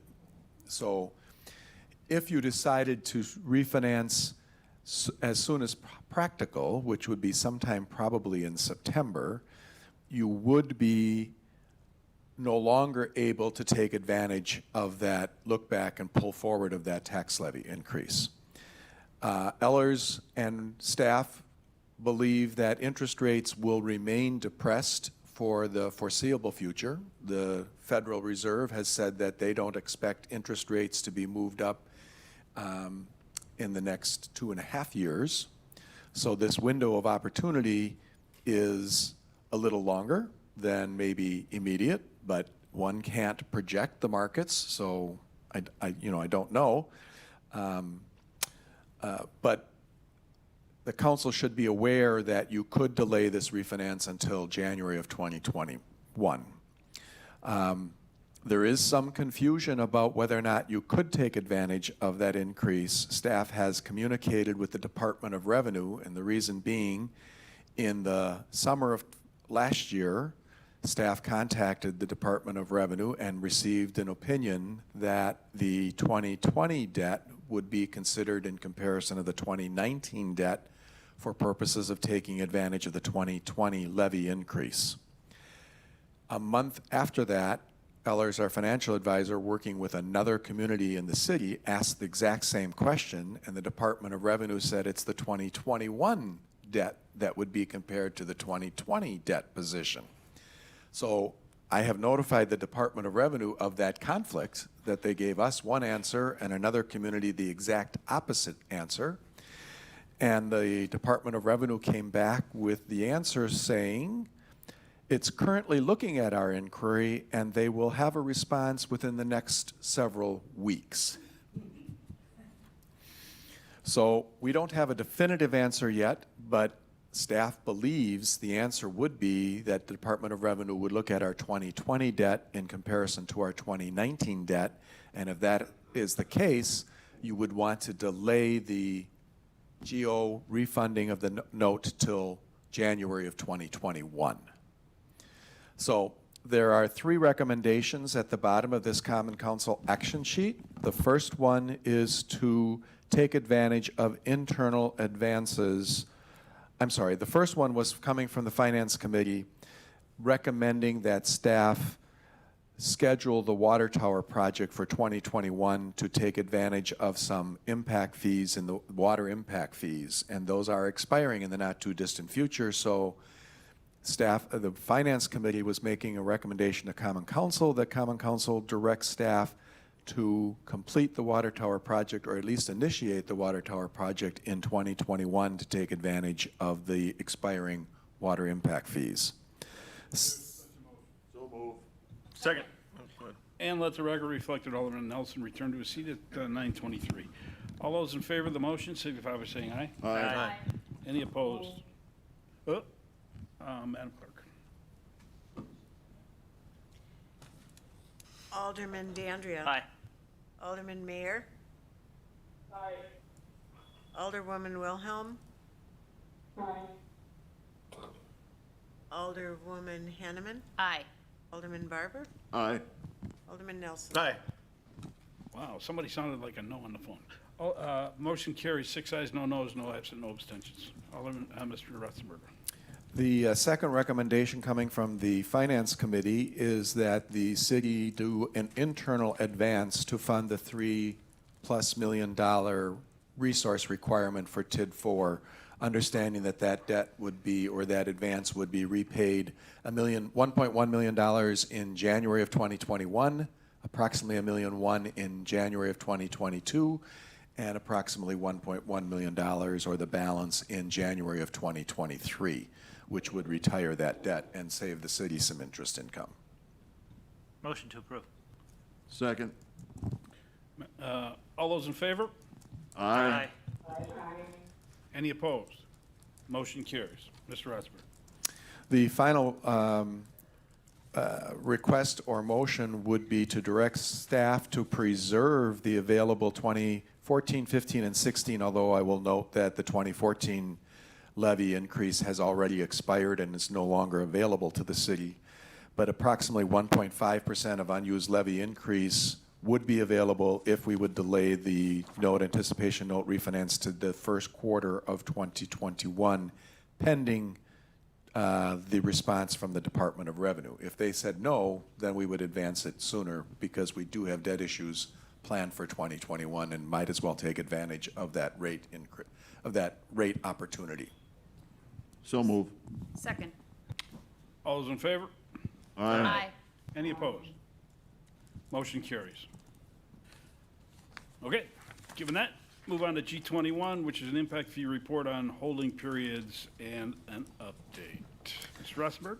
So Common Council over the last several months has been inquiring, the Park Commission has been inquiring as to the status of various impact fees and their holding period. I've provided some background to that, but just in case there are still some public listening to the comments, I would remind the Common Council that impact fees is a tool that the state legislature has provided cities to help pay for the cost of infrastructure for new development, not existing development, and that the city has adopted a number of impact fees to assist in the paying for the cost of infrastructure to support that new development. Currently, the city has $5.1 million of park impact fees on hand. By a resolution adopted in 2016, we advanced the holding period to a total of 13 years, but that 13-year holding period will expire for the October 2007, or 3 months from now, approximately 3 months from now, in October of this year. If we don't spend those park impact fees, we will be, by state statute, required to begin to rebate those back to the remitter of those fees. That will be a very time-consumptive and difficult process. So I'm just reminding the Common Council, and we reported to the Finance Committee, that our park impact fees are rapidly approaching the holding period. The action taken earlier this evening to investigate the purchase of land for the water tower and the other project would in fact spend some additional park impact fees. Another, yes, The important point on that, though, is match your funds that have to be contributed to the city side, correct? that is true. Maybe you could just briefly mention that, especially for the listening audience. The matching city funds for 2020 for park impact fees would be accommodated by the collection of landfill siting fees. So there would be no new tax dollars associated with the matching funds for that purchase. Hey, Tom, for that purchase, what about in general? The 2020 capital improvement plan had a number of park projects included in it, and all of those projects, the city portion of those projects, could be supported by the 2020 expected park impact fees. No new tax dollars would be needed to support any of the park projects that are in the capital improvement plan, but few of those projects have any traction to them. There's trail projects, there's some other projects included in that budget. Only this land acquisition for the water tower site is currently got any real traction to it. Hey, Tom, Yes. Mayor, do I have approval to speak? Yep. The 13 years that you said, from the 2007, what was the amount on that? Attached to the action sheet is a document. I don't have the page number for you, but it's the last page, and it indicates the monthly. 295. It indicates the monthly collections. In October of 2007, just over $22,000 was collected for park impact fees. All of that would have to be rebated if we don't find a way to spend some park impact fees. But there are additional fees in November, December. 2008 had $133,000 of impact fees, park impact fees collected. Unless we do some parks, that would be approximately 130, about 160. The city would have to spend approximately $225,000 on qualifying park projects to just use the 2007 and 2008 fees. And then, okay? So is Pleasant View cost in or out right now? Because we have not finished the landscaping. There's other things, concrete work. Is that in or out of that 2017, 22,000 that we need to spend? Substantially all of the pavilion costs have been incurred. You have identified a couple of the cleanup costs that are out there, but at 47%, they are not going to use much of that. However, there is a project in the 2020 Capital Improvement Fund, I believe for $150,000 of further improvements to the Pleasant View Park, but I'm not aware of any proposed projects to spend that money. Okay, and then your write-up also talks about accepting the sea lands, and that's been hanging out there for 5 years now. Are you suggesting, like the Finance Committee did, that we try to move ahead and do that? And can you explain to the council members what that would mean for matching funds? There was a proposal several years ago to accept some lands that MMSD was willing to donate to the city as a contribution. 2015? I won't argue with you on the time frame, but that sounds approximately correct. And that then the Common Council would dedicate those or a portion of those lands for use as park lands, and that dedication of land would be a qualifying park expenditure, which could then be used to have matching impact fees. Finance has had some discussions with the city attorney lately, and I believe we are still looking at whether or not that fits within state statutes. Okay, and then, as far as the MMSD partnership on the water tower site, I mentioned that didn't get any traction with anyone. I was kind of surprised that no one saw how we could save ourselves money by still needing impact fees, because the MMSD portion would be the match to the city's parkland instead of the water department or any other city matching funds. Well, so what I understand, Alderman, what I'm understanding you to say is that MMSD has some other sites that they own property on and would consider donate or working an arrangement with the city to transfer title so that the water utility could construct a tower on it. No, what I'm saying is MMSD has been looking at buying that site for quite some time and couldn't negotiate a deal with Icon Development in the past. So they kind of dropped it. But if they still have Greenstein's money and they're still interested in that, my thought was to approach them and ask them if they wanted to partner with the city, and then we would use our park impact fees and MMSD would be the match.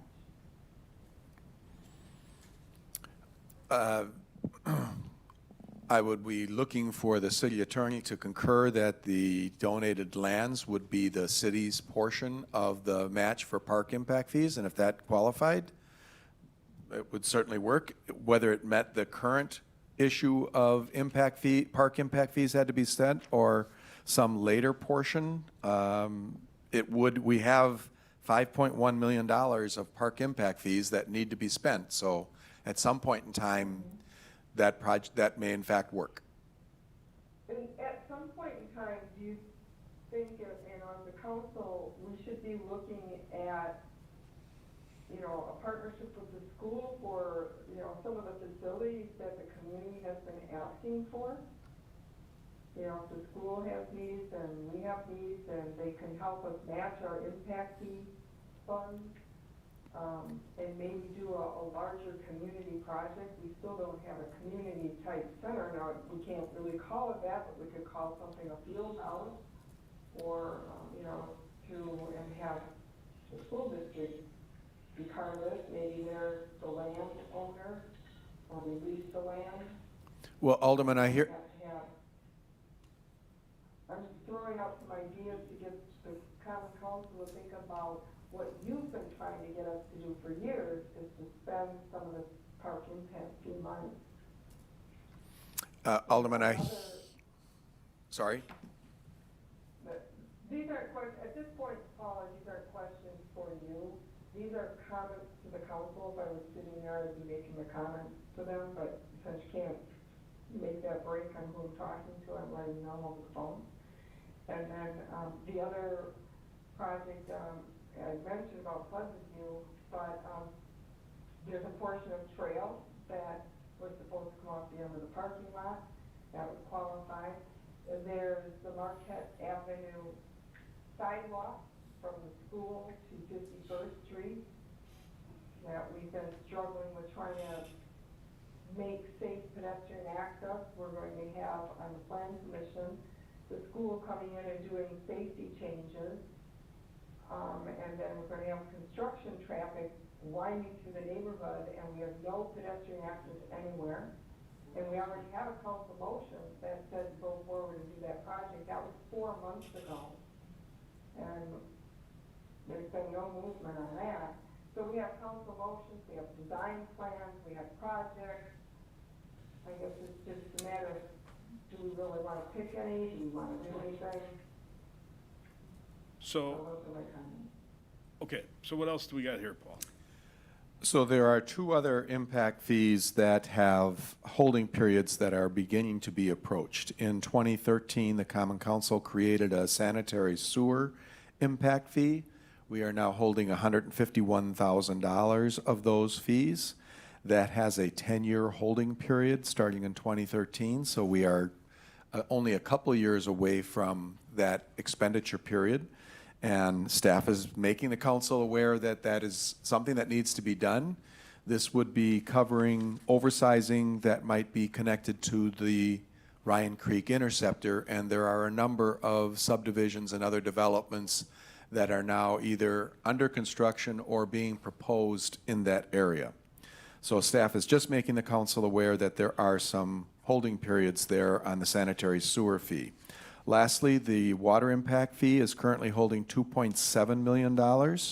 Fees that were collected in 2015 have not yet been spent, so we are 5 years into an 8-year holding period. And again, that is approaching. The water tower project that is being proposed would qualify under the draft updated water impact fee study for approximately $2.7 million. So nearly all of the existing water impact fees that are here could be spent if that project proceeds, but if it doesn't, then you potentially have some issues. The last thing that I would point out to you is that there are impact fees being collected for library, public safety, fire, and transportation. In those cases, the projects were spent, monies were borrowed, but the impact fees that were supposed to cover their portion have not yet been collected, but the debt will be retired in Q1 of next year. So as those fees then get collected with this new development that's beginning to approach, policy decision will have to be made as to where those fees then get used. Do you want to reduce future debt service requirements because you've essentially taxed the local residents for that debt service that was required? Would you like to use those fees for some other purpose because you essentially have borrowed monies for other projects that this could then supplant it? And I'm alerting council to the fact that those policy decisions are out there for you to decide. And Paul, is there also transportation? I believe I mentioned that, and there are in fact transportation fees out there. The list of all the fees are attached to the Common Council action sheet. Currently holding $61,000 of transportation fees through the end of June, and our scheduled payment next year is $73,000. But there are unpaid portions of nearly $900,000 of fees yet to be collected that then could be dedicated to a lot of different places. Okay.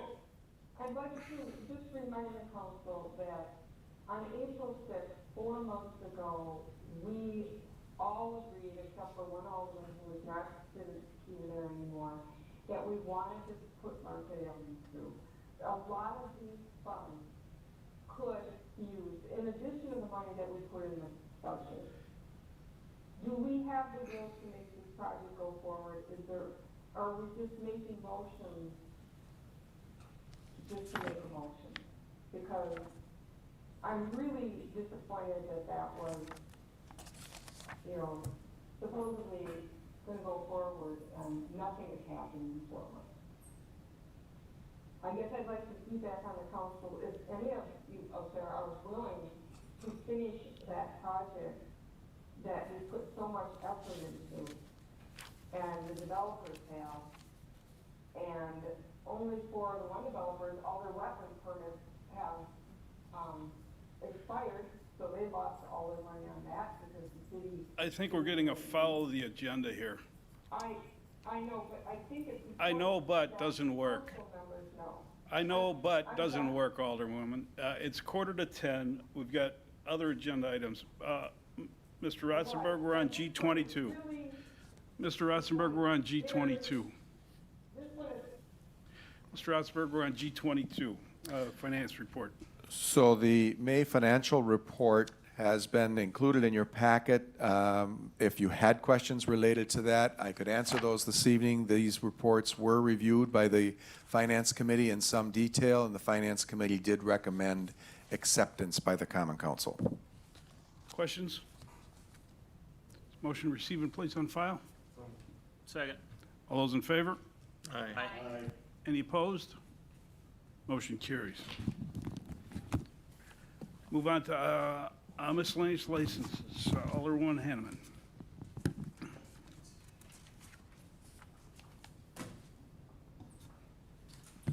The License Committee Turn your mic on. Sorry, the License Committee moves the approval of the following licenses. Beginning on page 1, Cawley is approved. Chatfield is approved. Geske did not show.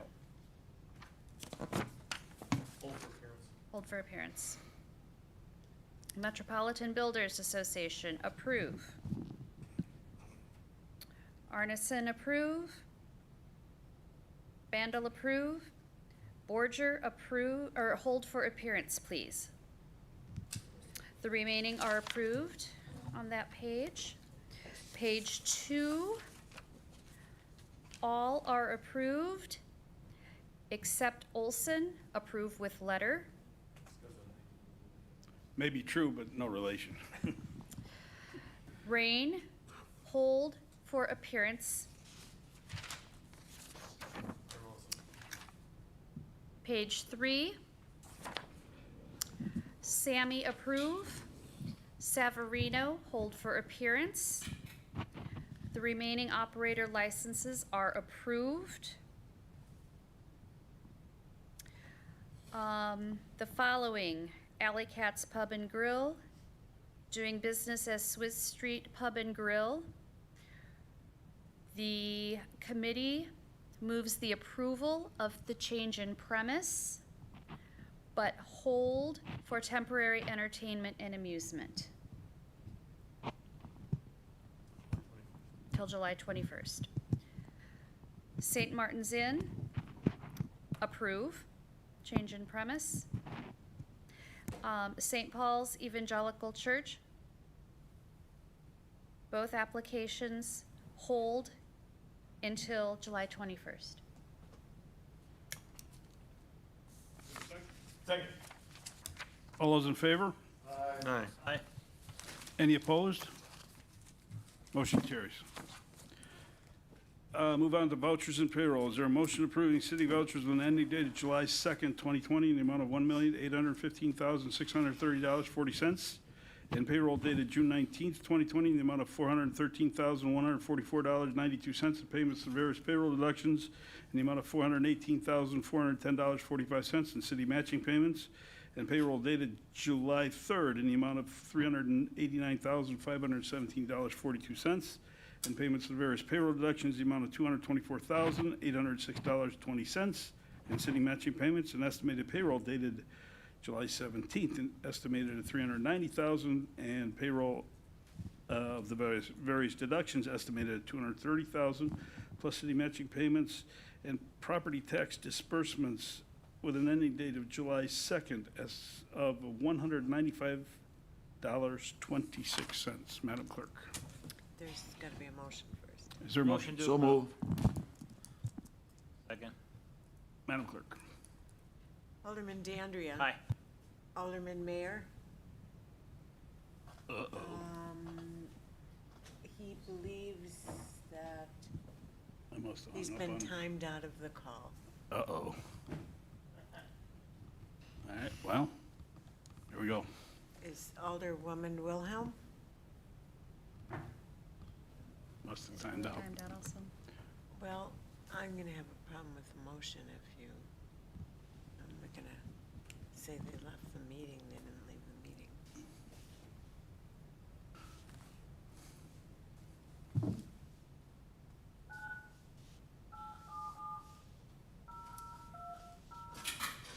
And Alderwoman Wilhelm tried to call me.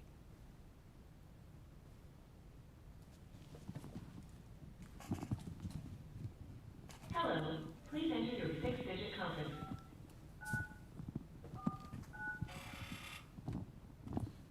Yeah, she just tried to get me too.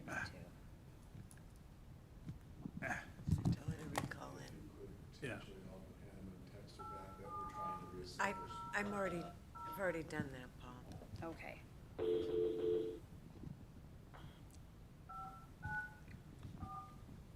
I just call? I'll be in 2 seconds here.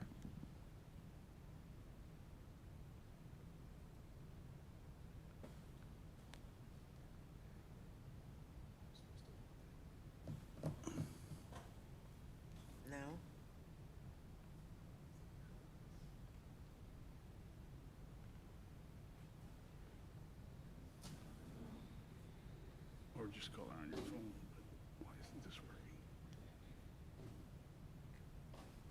I told Dan to call it.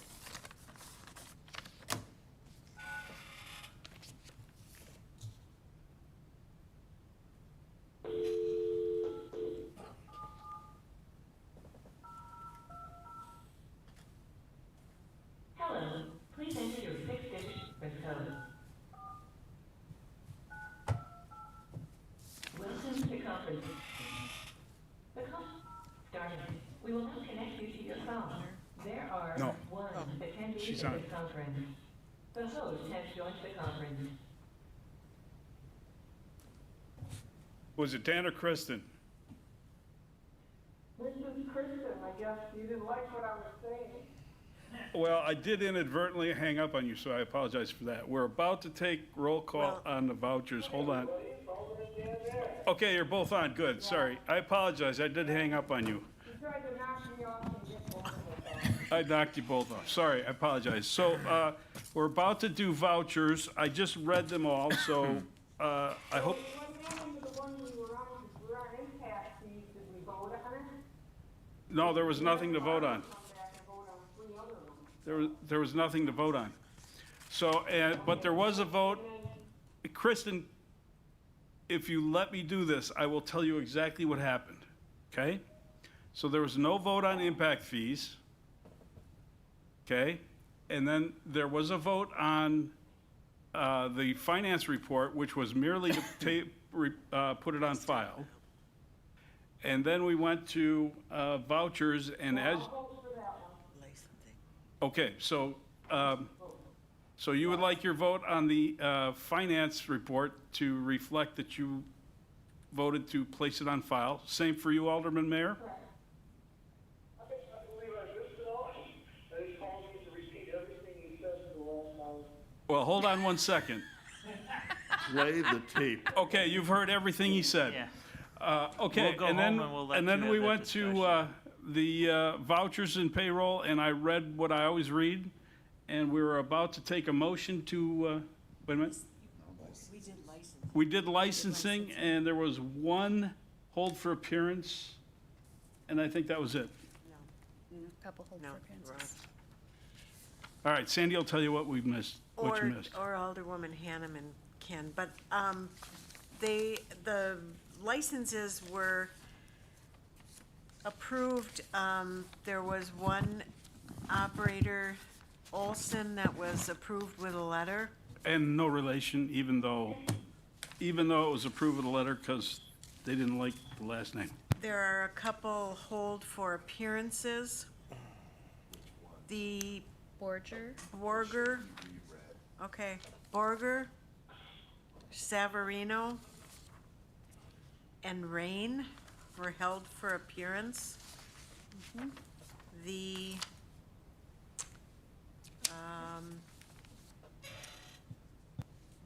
Metropolitan Builders Association Parade of Homes was approved. Alley Cats Pub and Grill LLC doing business as Swiss Street. The change in premise description was approved, but the request for the outdoor music was held until July 21st. St. Martin's Inn LLC doing business as Wagner's St. Martin's Inn. Premise description request was approved. St. Paul's Temporary Amusement and Entertainment and Temporary Beer and Wine have both been held until July 21st. Okay, great, thank you. So, how do you want your votes recorded? I vote aye. Alderman Mayor? And if I could just clarify, Jennifer Geske was an appearance and she did not show up, so she will be held for appearance also. Okay. Okay. Then we went to the vouchers, and I read, Mayor vote on the We didn't get there yet. Yes, he did, and he Yes. voted to table, to hold on file, place on file. So then I went to the infamous vouchers. I read everything that's written on the page, and then I said, is there a motion to approve? So moved. And Alderman Dandria moved, and Alderman Barber seconded. And then I looked at the clerk and said, Madam Clerk, and then I realized, after she said Alderman Dandria, and then she said Alderman Mayor, and there was dead silence. So now we're at Alderman Mayor. Alderman Mayor. We're doing a roll call vote on approval of vouchers. So say aye, Dan. He did. I get it, it's your side. Alderwoman Wilhelm. I have a question. Margaret, Alderwoman Hanneman. Aye. Alderman Barber. Aye. Alderman Nelson. Aye. Motion carries 6 ayes. No noes. No absent. And no abstentions. Motion to adjourn. Second. All those in favor? Hi. Aye. Aye. Wait a minute, no discussion? We're adjourned.